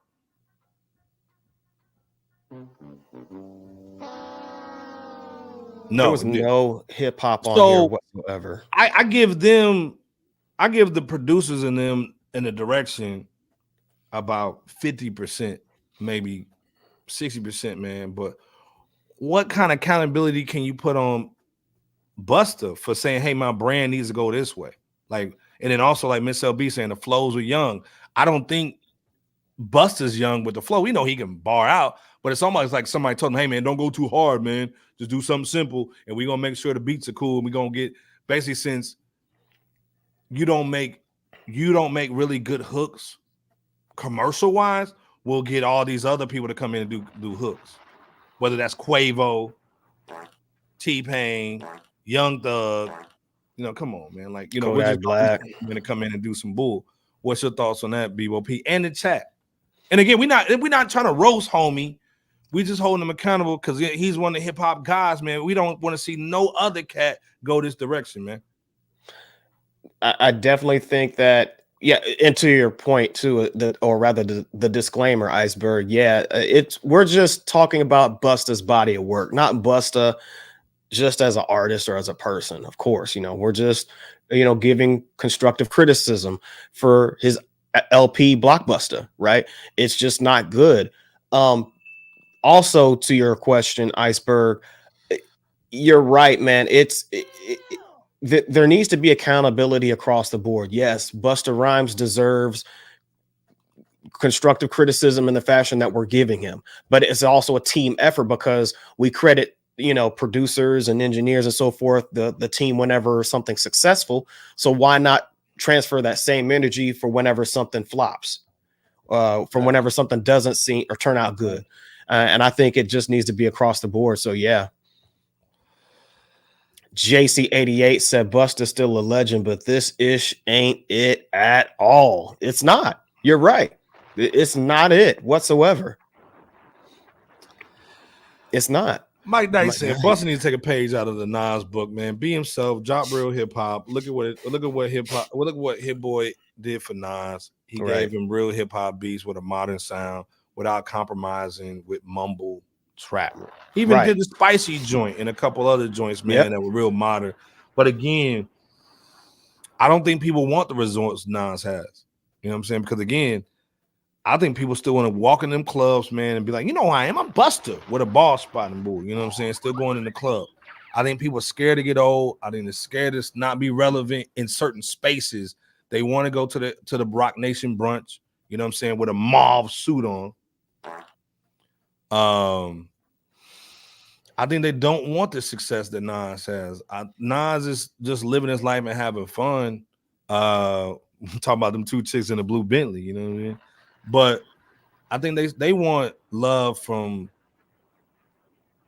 that talented 10th, you know what I'm saying? And I think that anytime you do that, man, it's gonna be a problem, man. Anytime you want that idol grade, man, 88 to come in when the status strikes, the ELE1, the Big Bang aren't good albums. And again, Idol saying that because who said that? I forgot who that was. I think Imperial said that. Imperial said basically that he doesn't really make good albums. You know what I'm saying? What's your take on that, man? Do you think Busta makes good albums? He does make he definitely has made great albums in his career. Absolutely. Saying, that or hold on, who said he was actually making good albums?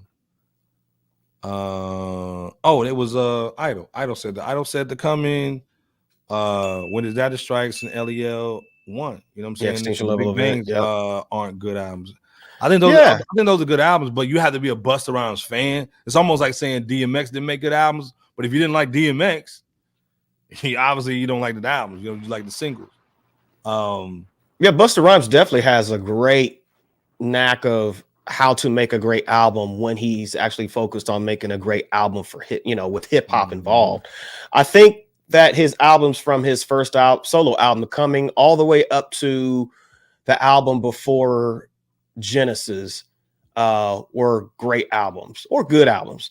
When he connected with Dr. Dre for that Genesis, it missed the mark here and there, and at the time I thought that was his worst solo album at the time. But you fast forward to current date and it's like, man, this one here, man, the Fuses Lit EP and this Block Busta, this is absolute. I remember when he was on his IG and he played like some Dr. Dre beats and he was spitting over him. We was like, oh my God, like we hyped to hear this joint, right? And then we heard none of them songs, and it's almost like Swiss said, nah, don't do no Dre joint. We got you. Let me take care of you, because it's almost like Swiss don't have DMX no more to keep him busy. So it's like, oh yeah, let me mess up your career. You know what I'm saying? With a whole bunch of crap. But Born Gifted saying the Island songs pandering was horrible on this album, man. Yeah, it was pandering. I will admit that. Born Gifted, great point. JC88 saying the worst album of the year has to be a tie between For All My Puppies, dog, and that Block Busta. Well, now, is that with the context of what Iceberg stated as far as expecting For All the Dogs to be great? I didn't expect Drake to make no good album, but I expected Busta to make a better album than Drizzy. But it's almost like they try. It's almost like Busta or whoever told him to go in this direction told him, man, he needs to do more Drizzy type records, man. And it was just straight butt cheeks. Right. Mike H is saying worse than Wayne the fix before the 6. Oh, you talking about the Wayne record with 2 Chainz? Yeah, what you thinking, Mike? On that? Yeah, let us know. No, Mike. Yeah, the Wayne the fix. Yeah, it's worse than Wayne the fix. There's worse hip hop. There's worse rap albums. What was the one with the? I just drew a blank. The album that was allegedly #1, the first #1 rap album this summer. That had the pink flag. Yeah, I don't consider Lil Uzi Vert rap. Uzi Vert, right. Okay. He's a pop artist. He's almost like all these other hip hop female joints, like Sexy Red and Bull. Like, yeah, man. Like you just make it has a rap beat to it, and you over here doing on top of the beat, man. Yeah, man. Like, that's a great question, Antoine. Antoine asked, has Busta ever been big on lyrics though, other than the Leaders of the New School album? My answer to that is yes. If you remember, every first single that Busta Rhymes used to put out, he always used to rhyme with the same. He always used the same rhyme per verse. You know, if you peep the first singles of the first few albums that he came out with, he prided himself on making sure that if the word was Dealio and or something like that, then that whole verse would rhyme with Dealio, and then the second verse would do the same thing. It's moody, yeah, right. Or I mean, it don't have to be Dealio, but you guys catch my drift. So yeah, he's definitely a lyricist when he puts his mind to it. But like somebody else mentioned earlier, he focused on the delivery, which his delivery was real good on this Block Busta album over the potency of the lyrics here on this LP. Oh, and this is the thing, man.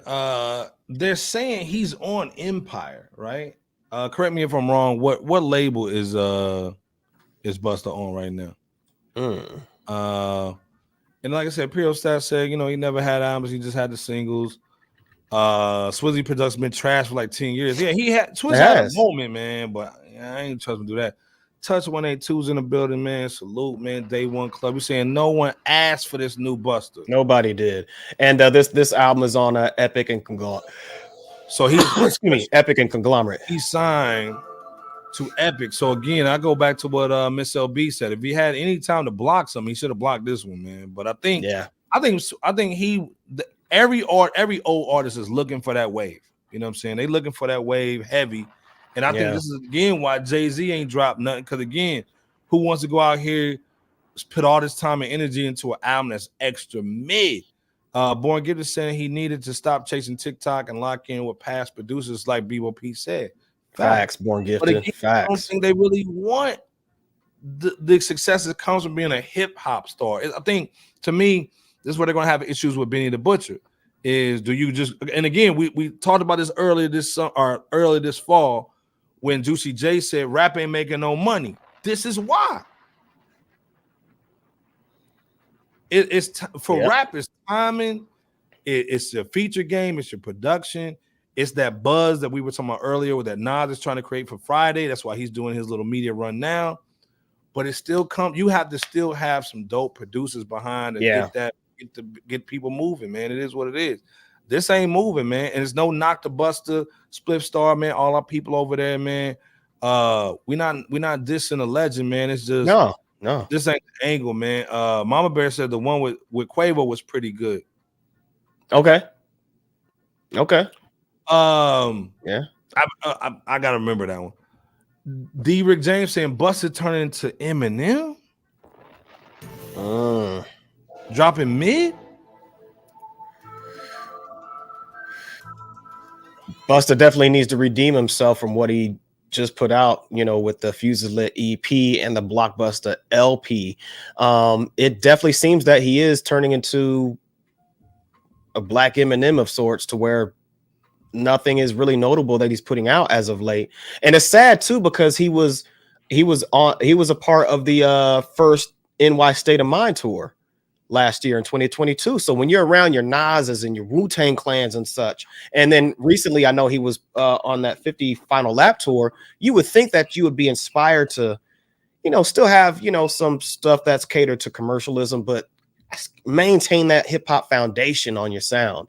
Nightmare said, just take the keys away from Busta. He's reached that situation where it's not wise for him to do for self anymore. Wow. Nightmare said, give me them keys. You didn't even hear the dragon on this album either. You did not hear that dragon, that rah side of what's the record that he did with MOP, man? Czar. Yeah, that's the last time I heard Busta snap. Yeah, that was a great album. That's the last time I heard him snap on that record, man. Yeah. I mean, that's the Busta that we used to seeing, man. Just like chains off. Yeah. I mean, going hard in the paint, man. Like Busta over Eric Sermon beats today would be dope. That would be dope. But I think, man, again, I think these dudes, man, they go to these brunches, man. They hang out with a lot of people from that's not in our culture, and they really trying to get numbers. And I think somebody said in the chat, man, I think it might have been Gritty. When you chase some numbers, man, is when you're gonna have problems, man. It just is what it is, man. The fans don't connect with the fans. Nightmare saying we hate it, but that time always comes eventually. Busta is there. Ooh, so you're saying Busta Rhymes is washed, Nightmare? Ooh, is he washed, bro? I mean, this is the thing in the chat. Coming out, yeah, it was dope. Is Busta done? If he doesn't redeem himself, then he's on that track. Is he done? Not yet. Power 800, where yet? Not yet, but he's on that course. But go ahead, brother. Busta and T-Pain have worked together before. I was hoping the new collab was going to be good. It's not. It wasn't. No. And then this is the thing. It's not like, oh, some hip hop fans are saying it's good. Other fans are saying, you crazy. I mean, we put up a post today about this album, and like literally it was like 30% was like, yeah, it's still cool. But I guarantee they ain't even heard it. You know what I'm saying? They just saying you hating because it's Busta. They ain't heard the album yet. Chris is basically saying, guys, I'm sorry that Lil Wayne and 2 Chainz album is just okay. How y'all feeling about it? I haven't peeped it yet, man. I haven't checked it out yet either. On Wednesday. We're gonna talk about it. This is the thing, man. I didn't like, man, real talk. I don't care if it's a banger. That album cover was sus. Don't ever merge my face with anybody on this panel or anybody in the world. Don't let's be clear. That concept of the face off, that was Omarion and Lil Bow Wow. Don't merge nobody's face on no album cover, dude. That's lame. But I didn't go check it out. But salute Chris, man, in the building, man. I'm definitely gonna check it out though. Yeah, man. salute to Chris. We know Wayne is Wayne, and we know 2 Chainz gonna come with the vibe. Let's be clear. All right. Imperial Stats, man, 3 out of 11 ain't somebody who's consistently making good albums. Busta is known for singles, not albums. He said 3 of 11 albums. Bebo P, say it ain't so. Don't say Imperial Stats is right. It's looking like he's spot on. What you think? I gotta say that he has at least a few more than 3 that were great. Like I said, his first 1, 2, 3, 4.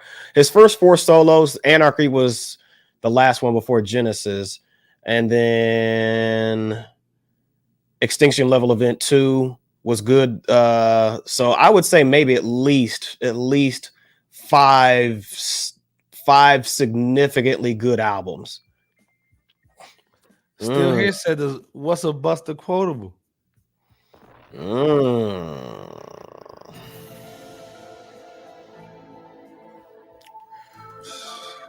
God. Oh man, here y'all go. Well, you say, yeah, Busta definitely used to have lyrics. He did. I think he still does. Again, this dude brought back Chris Brown's career from the mud. Let's be clear. Right. But so B said to Chris that Lil Wayne and 2 Chainz album is worse than this Busta album. Oh wow. Okay, yeah, we gonna go in on check that out. We're gonna go in on Wednesday on that joint, man. When Jay can't get back. Big L saying, "Damn, SLB going in, Busta now blocking FRSHOUT and his own album." I don't like what they said. I'm blocking them. I'm blocking BlockBusta too. Oh man, yeah, Epic down, yeah, man. Come on, yeah. This album is on Epic. This album is on Epic. Yeah, Busta needs a block that BlockBusta.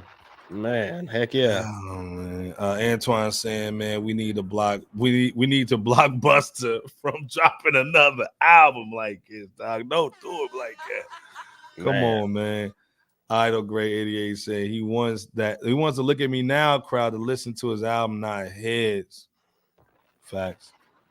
And Mike Knight is saying the same thing. He's saying, I think Busta is chasing the streams and charts. At this point, he's not concerned with the hip-hop legacy, and it shows.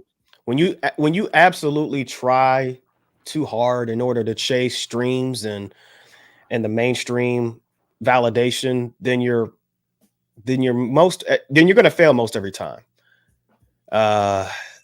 Wow. Hey man, this thing, man, like, and what's funny, man, like I was on Twitter today and everybody was cutting Busta. But then I was on IG and everybody's celebrating Busta. No. So are you saying there's something sus at foot? Well, and I think, man, the Twitter fans, man, are a little bit more honest when it comes to the music and most of my heads. Most of the IG cast men are on there for certain things, for pictures and videos, you know what I'm saying? Not necessarily head top type stuff. So again, there's more D-riders on IG, man. And so I was seeing it heavy, man, this morning on the Bull, man, where they were just showing mad love. Again, we're not knocking Busta. It's saying the dude's trash. I think the dude still got bars, but I think, man, he was directed, man, and I think he thought this album would have been a good look, and this was going to be his volume 2 Hard Knock Life type joint, and it ain't even close. Oh, let's sample Bun B? Yeah, Get Throw. But not have Bun B and Pimp C on it? Sample Gangsta's Paradise too, or at least use the same sample. And SARS was a banger. Yeah, it was. Yeah, that's Czar, that first single from Extinction Level Event 2. It was a banger. Born Gifted said, damn, Eminem is only 3 out of 11 albums and 7 straight trash. Yeah. Yep. I don't think Busta's right there, but yeah, she was over sexualizing the collabo, man. And again, like the listen to the lyrics on that beach bar. It's like, man, what you doing? And even a Coley Ray joint, man, that was excellent. You shot a video to that and spent money on it. Either Busta's out of touch or his team's out of touch, man. Like, now, old dude dropped a joint. His partner. You talking about his hype? It slipped my mind. Oh gosh. I have a brain fart, but I had a brain fart. Spliff Star. My guy Spliff Star, man. Salute. No disrespect. Oh yeah. He dropped a single. It was extra pop. It was Holly hip hop. But it worked though. You know what I'm saying? Like, it worked. I liked it. Which one? Wait, I thought it was like adult contemporary, adult. You talking about that one where everybody was dressed up? It was really, the one that was dressed up. It was like an old two-stepper. Yeah. Yep. But it worked for him. You know what I'm saying? Yeah. It's a no hairline, type record. You know what I'm saying? You ain't no hairline, you can play it. So it worked for him, but this situation for Busta to me can still go. He can spar. Let's be clear, man. He can still spar with the youngest, man. So this was almost the biggest disappointment, man. To me, the only thing that can be bigger as far as the disappointment this year is if LL drops the joint with Q-Tip and it's just bad. Just super bad. You know what I'm saying? That's the only thing that might get him out of the clear of this being the worst hip-hop-ish rap album of 2023. What's your final thoughts on this, man? And what can Busta do to kind of redeem himself? Again, like, I forgot who said it, but should Busta drop like that Scary Hours 3 joint and maybe drop a hip-hop joint? Oh, I was just kidding. I was just kidding, man. This is the real joint. Should I drop a Scary Hours 3, 6 songs with Knots and DJ Premier and some real hip hop dudes? So he try to spin the block real quick, man, because this album was basically a dud. Well, again, this is the worst LP that I've ever heard Busta Rhymes release in his entire career. There's not one shred of hip hop on here, not one that represents tried and true hip hop, because every song are attempts to connect to the mainstream sector of modern day rap, you know, your TikTok audience and so forth. That just doesn't work for how a Busta Bus album should sound. I mean, he needs to seriously redeem himself by working on an album ASAP that is just as good or better than Extinction Level Event 2. And again, reconnect with the producers that helped to make Busta Rhymes who he is at his best. That's what he needs to do. So, and then, but has Busta Rhymes just completely fallen off and lost it? No. But is he on that course to doing so? Yes. Yes, he is.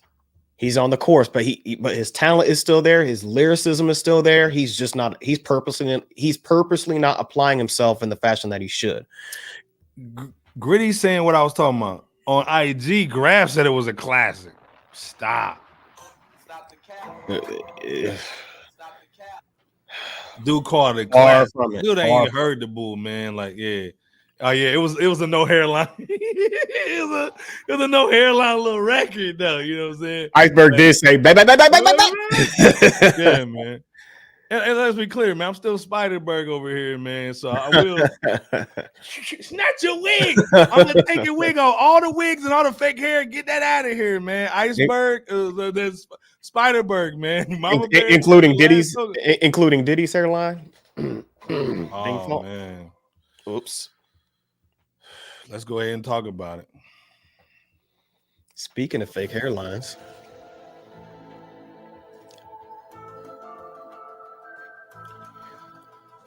JCA saying he's not concerned with the LL, man. He should be good. Oh yeah. What y'all think in the chat, man? Put what y'all think about the LL joint while we going to this Diddy joint, man. Jeremy up in here. Jeremy Ace Busta has just lost all my respect with this album. Dang. That hits heavy. Man. And this is the thing, man. Like, this ain't just this album, though. Let's be clear, man. The album with Busta, it was the last one, too. So I agree with you. Uses lit EP as well, yeah. That was butt cheeks, man. If it was just one album, then we would have the same disposition that we did when the Fuses Lit came out, and we were disappointed. But, you know, it's like, okay, well, he can bounce back with something better with the LP, but he's on that road to it not being a good look. Imperial Stats said LL ain't never gonna drop the album with Q-Tip. He's talking about this was the time with the tour and the Hip Hop 50 anniversary. Well, we still have hope. Touch 182 said Busta needs to holla at Justice League. Oh, that would be serious too. Yes, easy. It definitely lets Jeezy, dog. Yeah. This thing, man. Let's talk about. We gotta talk about Sus, man. Let me turn the music on, man.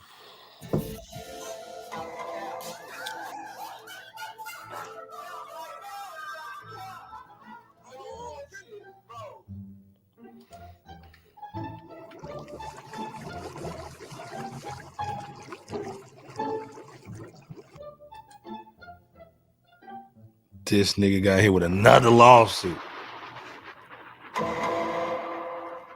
Fair you has been hit with another lawsuit just as.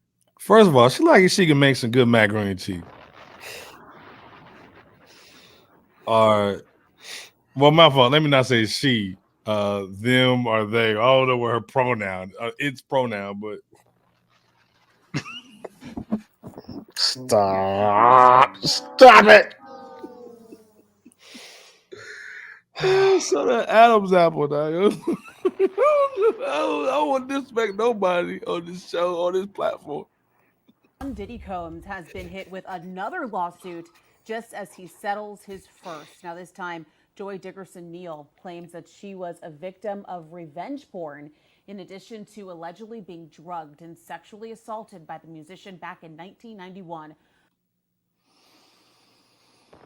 A spokesperson for Combs says the accusations are not credible and, quote, purely a money grab. Well, now that was one.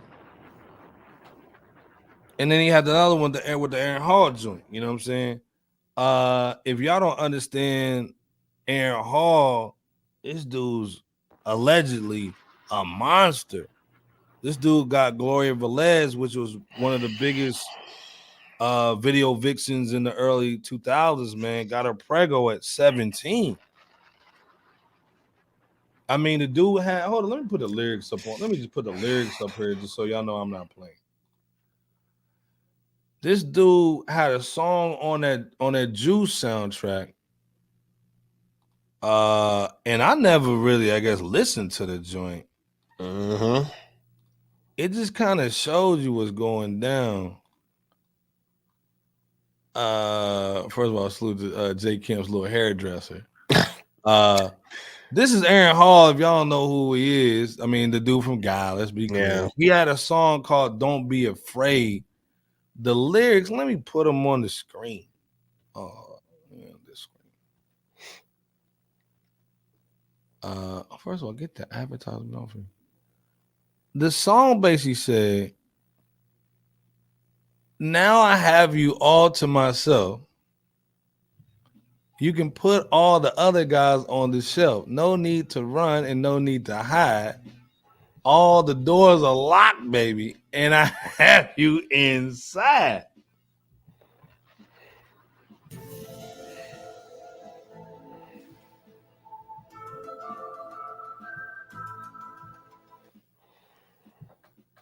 That ain't it, though. You can yell. You can't hit me. It just makes me horny.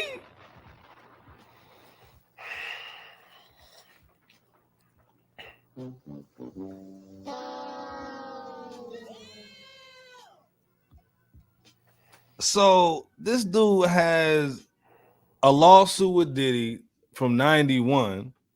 Then he got this new one with all that. Obviously they just had the Cassie joint. The other thing, man, if you guys don't understand the game, when they basically had the situation, when they had the situation with Cassie and he was talking about the whole Cuddy situation, he had a personal assistant at the time. It wasn't Bentley Farnsworth. It was a chick, man, that he fired. Her name was, let me look it up. Talking about the person who put out the book. No, this chick's name is Capricorn Clark. Go ahead and Google her name if y'all basically got your little phone out, man. But long story short, he basically allegedly did something to her too. And basically, she was basically fired. You know what I'm saying? By Diddy, because allegedly she didn't tell him about the Cassie joint and what she was doing behind his back, allegedly. You know what I'm saying? So again, this thing, just look up her name. You can even go over to you know, Getty's Images, man, and look her up. But again, there's a lot of situations going on right now, and Diddy, man, is getting hit pretty hard. Pause. This is Shorty Doo-Wop right here, just so y'all can see who we talking about. She was basically an assistant with Diddy for a long time. One of his bodyguards just came out and said that he also saw the situations happen with Cassie as well, as far as the abuse. And Imperial Stats is right. That Surviving Diddy doc is coming. Well, but again, be the one producing that, executive producing it. Who knows? Probably Dream Hamilton. Hampton. Man. Yeah, them lyrics is wild, D. Rick James. So again, we know all this basically started avalanching when Diddy tried to say that one of the brands that he's with, I ain't gonna say their name, I ain't trying to get demonetized, that they were racist. And we know when it comes to Parmesan supremacy, what do they do with their toys when they done with them, Bebo P? As Professor Black Truth always says, when they're done with their tools, they break them.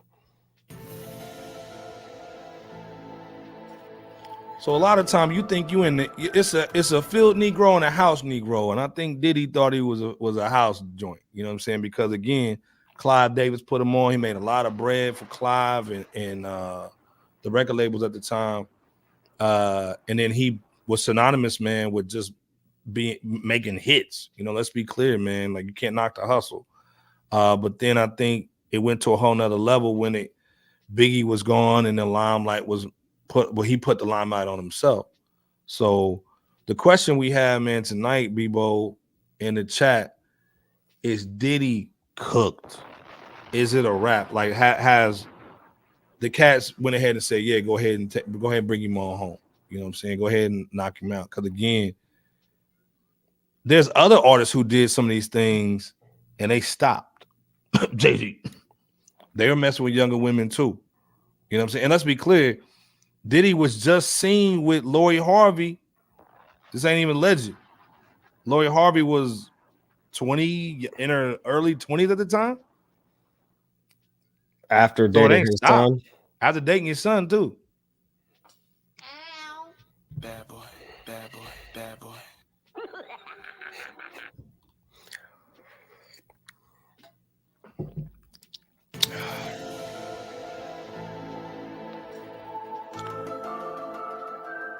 Is Diddy done? Is this karma for some of the things that he did in the past with some of the artists? This is 100% karma. And Sus Diddy, Astroglide, and Baby Oil Diddy, it's in the lawsuit, the Cassie lawsuit that was filed. Don't blame FRSHOUT. That's in there. But yeah, Diddy's credibility is cooked. There's no reversing it. His credibility is scarred, and it's cooked. Once the Cassie situation took place and got resolved within a 24-hour time frame, FRSHOUT predicted that this was just going to open the floodgates. Now what we're seeing is it not only opened the floodgates for more opportunistic people to claim victim of the allegations that are being filed against Diddy, but it's happening to other people too, you know? So Diddy was like the flagship or the linchpin in this quarter or this segment of 2023. And I mentioned others outside of Diddy because you'd had New York Mayor Eric Adams, who was out there, you know, bragging about, you know, how well he's managing, you know, the migrant situation going on down there and this and that, you know, the budget. And then what happens? He slanders the current administration and out of nowhere, allegations. You know, allegations of this and allegations of that. You see Axl Rose, Jimmy Iovine, even Jamie Foxx to catch similar Sus Diddy type allegations as well. Well, so, just to leave it at Diddy for right now, JC88 basically even said before I said it, Macy's even took the Sean John shit off the rack. Right, and I was just mentioning those others as an example because this, again, for this time frame, it just opened the floodgates for not only Sus Diddy's ongoing downfall himself, but for other people immediately afterwards. Well, and this thing, to me, and this is my opinion, there's some people who are just getting sued for money. You know what I'm saying? The Sus thing is like, there's some skin on them bones, you know what I'm saying? Mm-hmm. Regardless of how you want to look at it or not, some stuff is just accusations. To me, there's some real things you need to look at with this situation, just like our smelly situation. So that's why I said let's not bring them other people in, because some of them people, to me, are just, you know, they got bread and people just trying to get it. You know, I agree with that. Somebody in the club, nigga, and now they want to get the bread. This situation is a whole different monster. It's to me a career-long situation. Somebody on our social media put up a picture of Diddy's baby mama and pop. So to me, man, he's been doing crazy stuff, man, in the industry to get back, man. We just saw that Wale basically tried to deny that he got hung off that balcony. So,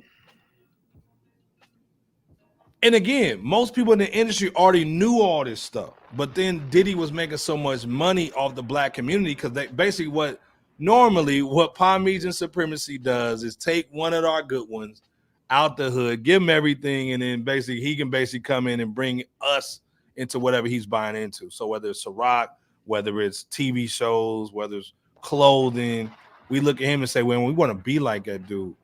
And then the other thing, man, is I ain't knocking nobody from an alternative lifestyle.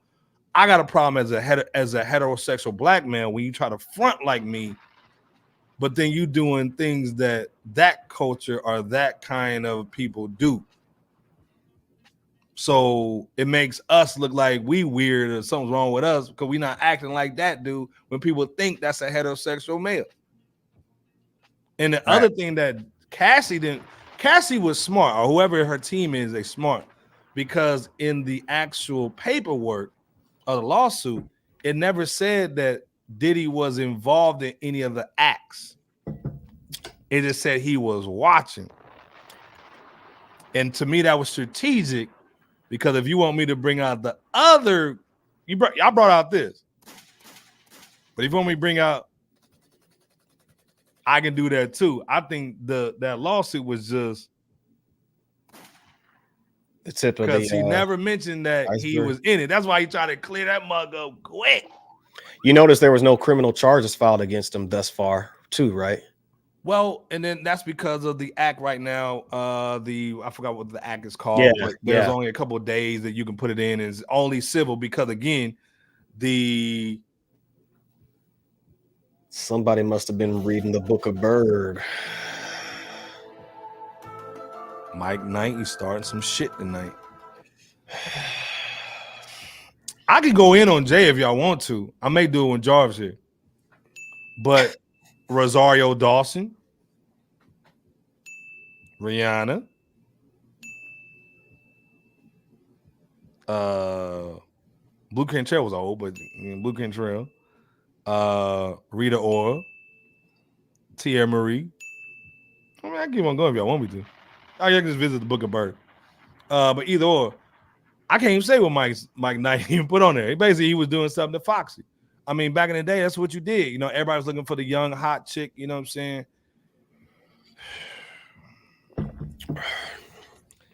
Imperial's that saying Diddy's downfall been building up after he tried to holler at Fab on a Drink Champs.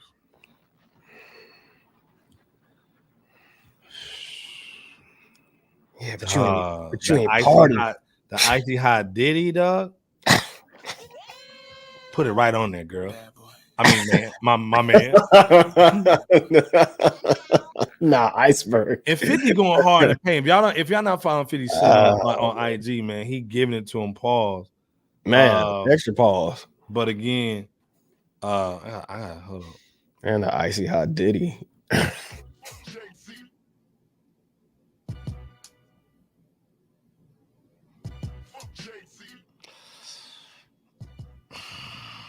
Touch is saying we could get a classic album from Puff and Kelly featuring Tory soon, The Usual Suspect.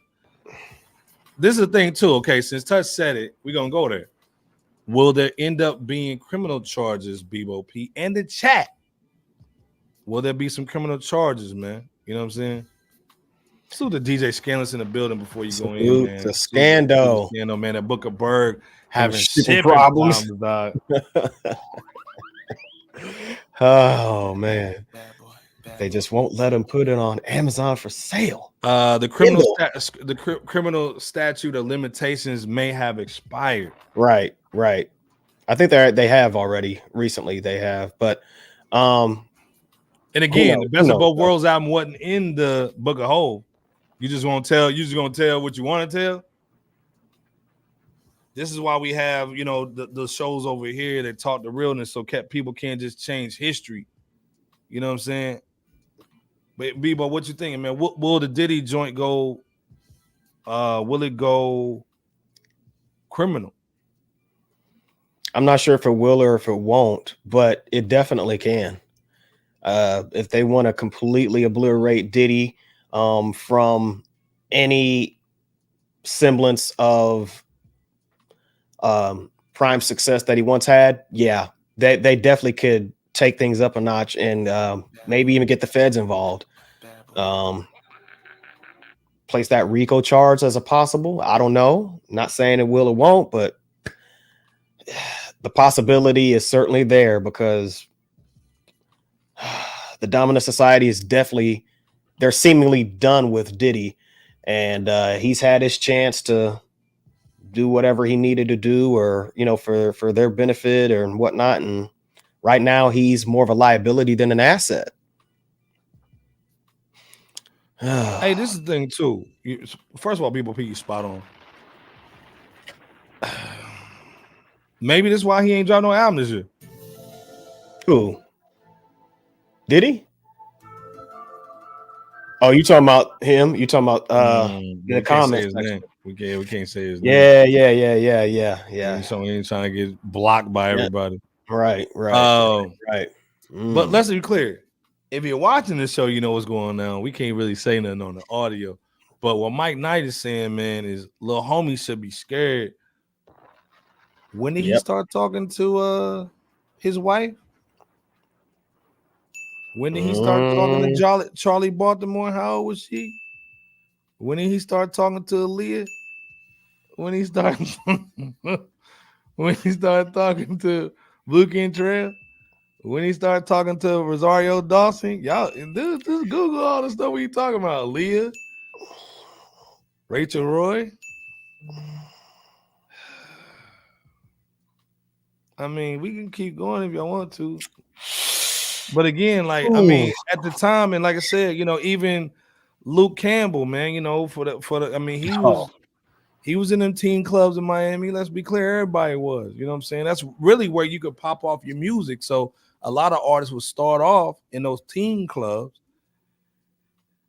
and you meet a Gloria Velez at 16, and she looked like she's 25, and she's a thoroughbred. It's still wrong, but that's what cats was doing back then, because they're looking for models, they're looking for bottle girls, they're looking for singers. It starts in them teen joints. So I would definitely be scared, and that's why he didn't put nothing about that best of both worlds in the book of Hov. But again, like I said, man, ease up in here. Salute, what's going on?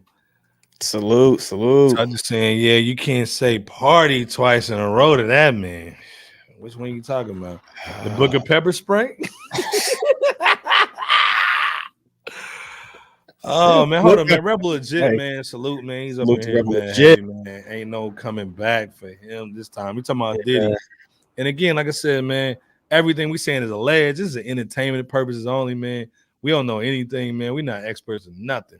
Do you guys think that there was allegations of this nature that was happening behind the scenes whenever Sus Diddy had given everybody back their publishing? Well, you think that's a possibility? Well, and this is what's going on. Basically,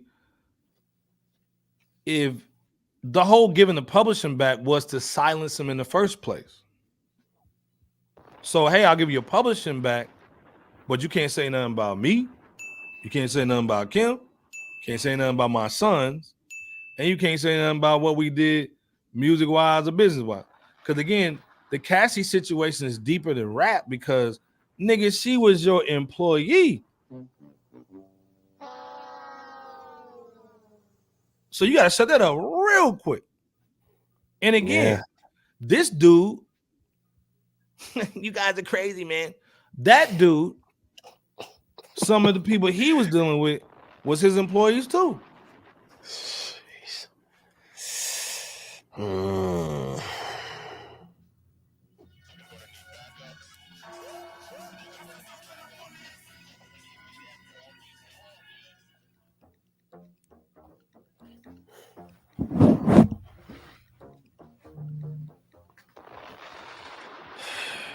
God damn. Miss LB says somebody just accused Jamie. But first of all, we don't even know what Jamie Foxx is at. Ain't nobody even seen him for alleged attack in 2015. I believe the statute of limitations are changing and people filing lawsuits before time runs out. So this is the thing. If somebody did something to assault a female in my family, would I would just want them to give money, or would I want them to go to jail? So if they're only asking for civil situations, and we know the state or the courthouse will get a percentage of that money, it's almost like they just doing this. I mean, the whole situation is a money grab. Yep. Because again, the state gets and the courts get some of that bread too. Let's be clear. Yep. State, the lawyers. Yep.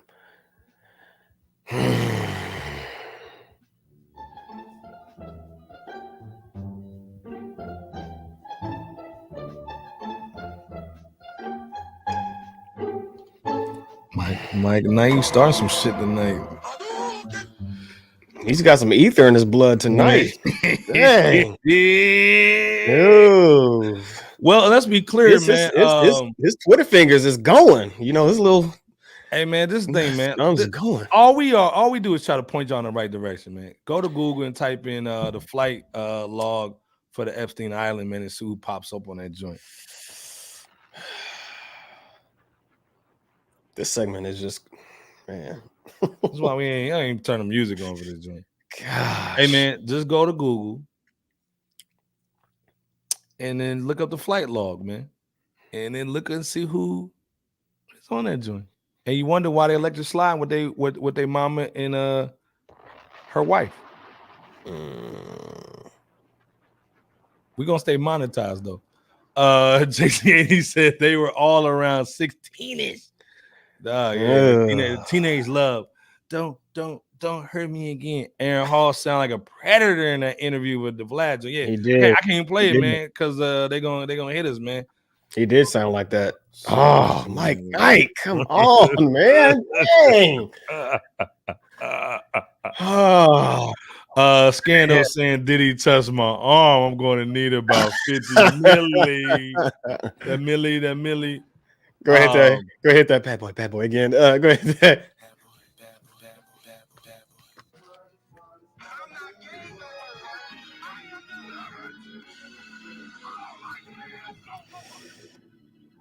Well, they said basically most of the people from Danny Kane didn't sign over their publishing because they still want to be able to talk about stuff. Because if they did, they'd be stupid anyway because they didn't write anything anyway, so they don't have no publishing. So I'm sure he probably came with some money or whatnot, but they said most of the cast. Salute to Gene Deal too. Gene Deal basically said, man.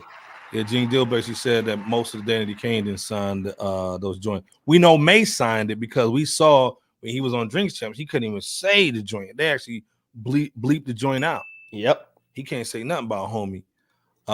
Nas said it on the Wendy Williams interview. Jay being associated with Sus Kells and knew what he was doing. That's why Damon had nothing to do with that album. You know what I'm saying? So Iceberg, this Mike Knight, they are only asking for money, which makes it look extra soft. Right. Again, no criminal charges have been filed yet. Yeah, man. If at all. Man, you better stop, E. Man, stop. Man, y'all going hard to paint tonight. Oh, man. Oh, man. Dude, no. Oh, man. Don't forget, Jamie. Ooh. Hey, man. Hey.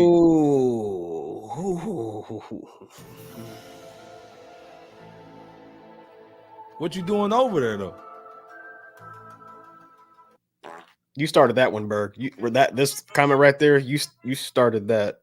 You messy Berg. Gosh, I'll turn the music off. For that. Ooh, you got to, man. JC88 said a whole lot of people on that there list there now. Ooh, Gritty said we need a Spaces discussion about this. Ooh, we might have to go on that X Spaces we might have to go off the grid for this conversation. Right. But like I said, man, and this is the thing, man. What's crazy with people like Diddy, and this is why we kind of go hard on him a little bit. Pause. He was in a position to really help a lot of black people. Yes, and don't get me wrong. In some ways, he did. But you had to do what he wanted you to do to continue to get the bag. Like party? Now that makes you look at certain situations when he was on that documentary on Netflix when Biggie said that he wanted to have an office next to him. He said, "Who are you talking to? The office next to me? You about to be a rapper for the rest of your life. You know what I'm saying? You try to do business." So to me, it goes into the narrative of when this dude hears something, he goes crazy. Right. So imagine him hearing that Biggie's basically writing Lil' Kim's raps and basically taking the money. So you robbing me. And that's how he would probably look at it, allegedly. Yeah. And what would he do to an artist who's basically being defiant? I think I don't need him anyway. And then most white or most 1%er music executives understand that Prince is worth more dead than alive. Mm-hmm.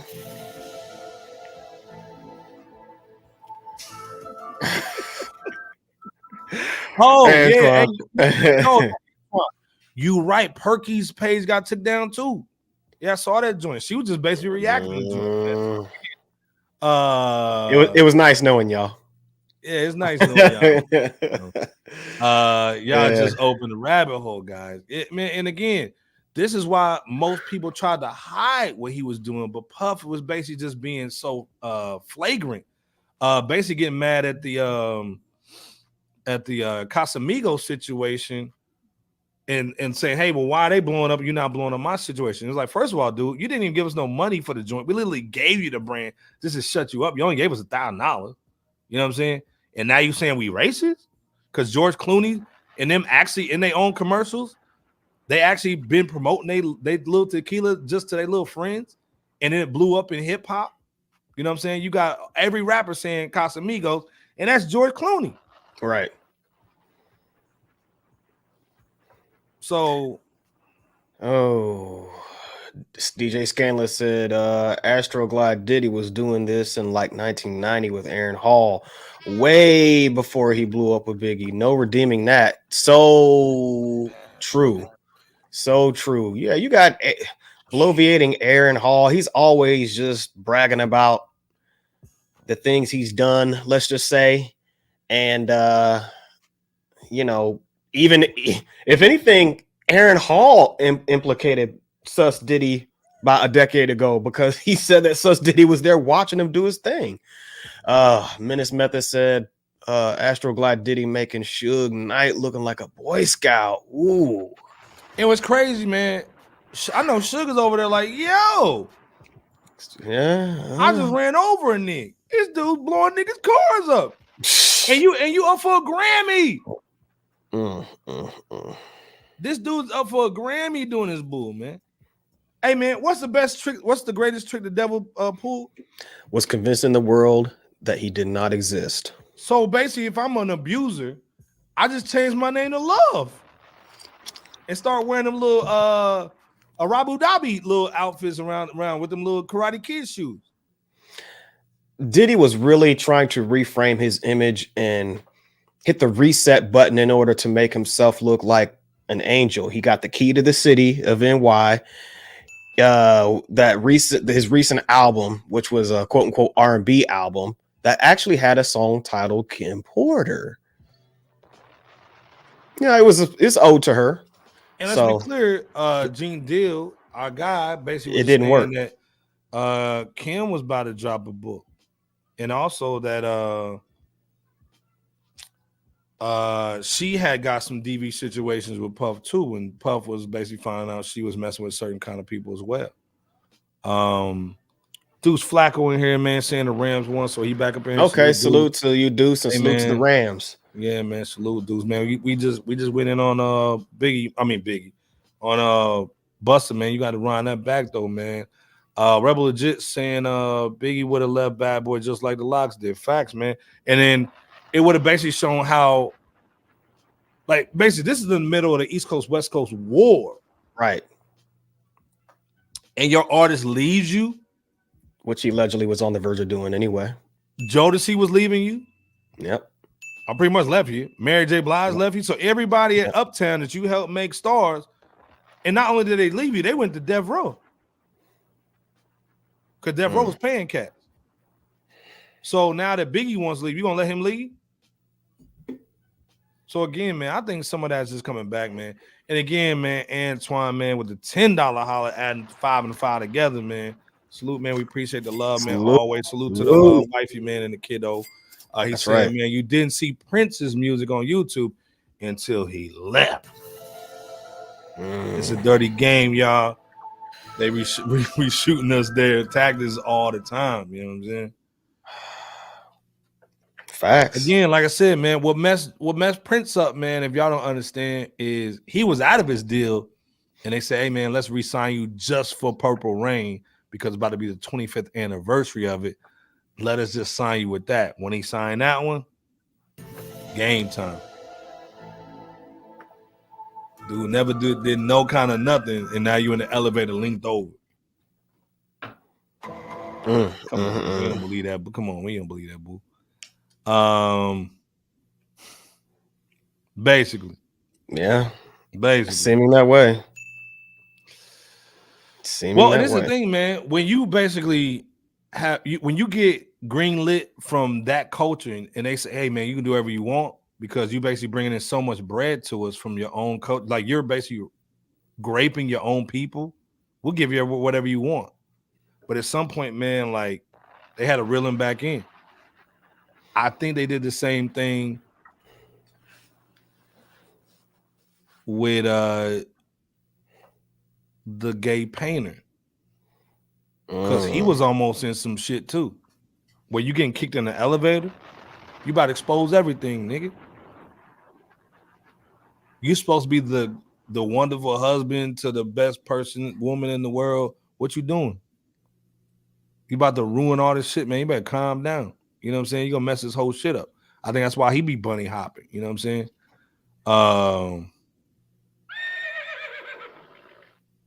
Hell no. And again, I think this is why, you know, Jay's doing the same thing that Dr. Dre did with the whole Compton joint. I'm going to just take out D Barnes. You know what I'm saying? I'm going to just rewrite the whole NWA joint, man. So if somebody says something, if Fresh Out says something about me, people who watch the movie, I'm like, man, what you talking about, man? He didn't do that. You know what I'm saying? They're just rewriting the bull, man. So right. Long story short, man, we've been in here, gave y'all almost a two-piece, man, with a biscuit, man. We're gonna see y'all on Wednesday, man. We're gonna have Jarv in the building. We're gonna talk about a lot of dope things, man. Yeah, man, very strange, very, very strange for Professor Vakor. Man, the only winning move is not to play. Facts, iceberg. So in this hip hop game, man, as far as these labels and all these other weirdos from different cultures, man, the only winning move is not to play. You see what Nas is doing once he can do everything himself. You know what I'm saying? You can drop albums when you want to, drop singles when you want to, do whatever you want, man. So again, the game, if you're an artist, man, watching this show or watching our platform, man, or you've been watching Touch 182 and all that, you know what I'm saying?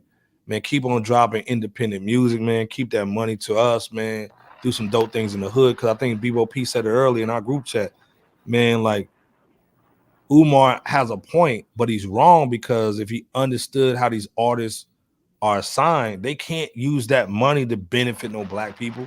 Right. Yeah, you can go to a store that we own and give the shoes that we wrote off on a tax write-off to some little ghetto kids and make sure Gail King's out here to take some pictures and all that to make sure that that our company's on there, that we care about the hood, even though we basically milking them. You know what I'm saying? So again, if you understand the game, man, stay independent, keep on doing what you're doing, man. Keep on supporting platforms like Fresh Out, Rap Roundtable, Coordinate Hip Hop, man. All the real ones, man. Ease, you know what I'm saying? DJ Scandalous. You know, keep on supporting independent hip hop news and media, man. Real talk, man. BOP, take us home, though, man. We appreciate y'all for rocking with Fresh Out. Once again, we hope everybody had a fabulous Thanksgiving with your loved ones. If you're in an area where you celebrate Thanksgiving, of course, or if you don't, then that's fine too. We just hope you had a great weekend in general. We appreciate y'all for rocking with us, and we, shout out to the haters as well. Check us out, like Iceberg said, this coming Wednesday, 9:30 Eastern Standard Time. we might surprise y'all with the little Twitter Spaces, in the next day or two. But stay tuned.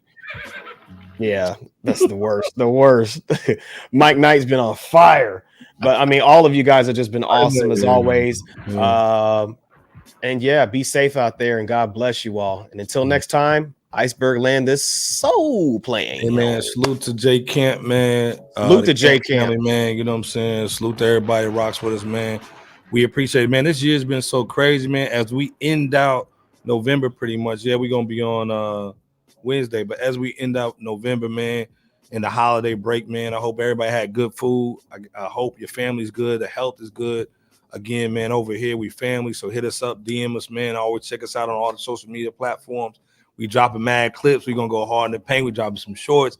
Go subscribe to the channel, man. Hit the like button too. And let's be clear, if you support independent hip hop, man, hit the cash app. Show them the money, people. Right, yeah.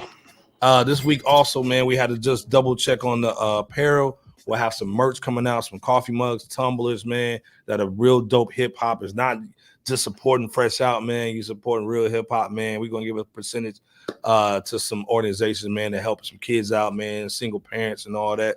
So again, go check out some of our merch. It's dropping this Monday. Check that out. But also, man, hit the cash app. If you're getting no bread, just hit the like and subscribe and share this on your social media platforms, man. The people who really care about hip hop and just love having fun. Because again, we'll give you information. We very informative, even when we right or wrong. But man, we're gonna definitely give you some comedy, man, in there too, man, and just make sure that we kind of just zone out a little bit, man. Like Deuce was saying, man, we watch the sports, man. Salute to the Rams winning, but also, man, we come over here just to talk some hip hop, man. It's like the barbershop over here, man. So if your wife is tripping, your husband tripping, kids are tripping, you come over here, man. We just rock for a minute, man. So again, BOP, J Kim, Iceberg Slim, man. We're going to have Jarv in the building, so we know we're going to make his glasses fog up, man. We're going to talk about Jigga and all that, man, when he gets on here. But, anytime Jarv comes over here, man, he's going to drop a 50-piece, man, a double nickel over here, man. Like, he goes hard in the paint, let's be clear. You're going to see a show when Jarv comes over here or any of the hip-hop media's darlings, man, come over here. Jarv is one of them. And he's going to drop a double nickel, man, you know what I'm saying, with 20 rebounds. So come over here, check him out. We're going to go heavy in the paint. J Camp going to be back from vacay. Hey, man, we love y'all, man. Peace out, man. Be safe. We'll see you Wednesday. Peace. Peace. Take that. Let's go. Let's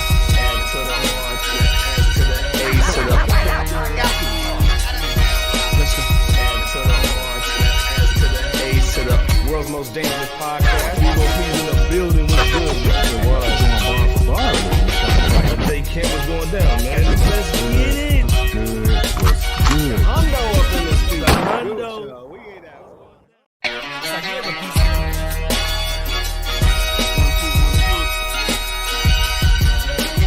Please wipe your feet. You rocking with Fresh Out. Yeah. Fresh Out is here. Ain't no tiptoeing. The competition running like they Jesse Owens. Please believe, Dookie, this is our moment. We hard in the paint, boy, Kavon Looney. I told Iceberg, please hand the koofy. I'm not a newbie. You will never catch my feet in the bad boy jacuzzi. Stop it. That's that such ish. We live B, we want the real smoke. And be careful, it's kinda cutthroat. The chat going ham, they just might make you get out like Melvin in the Blue Notes.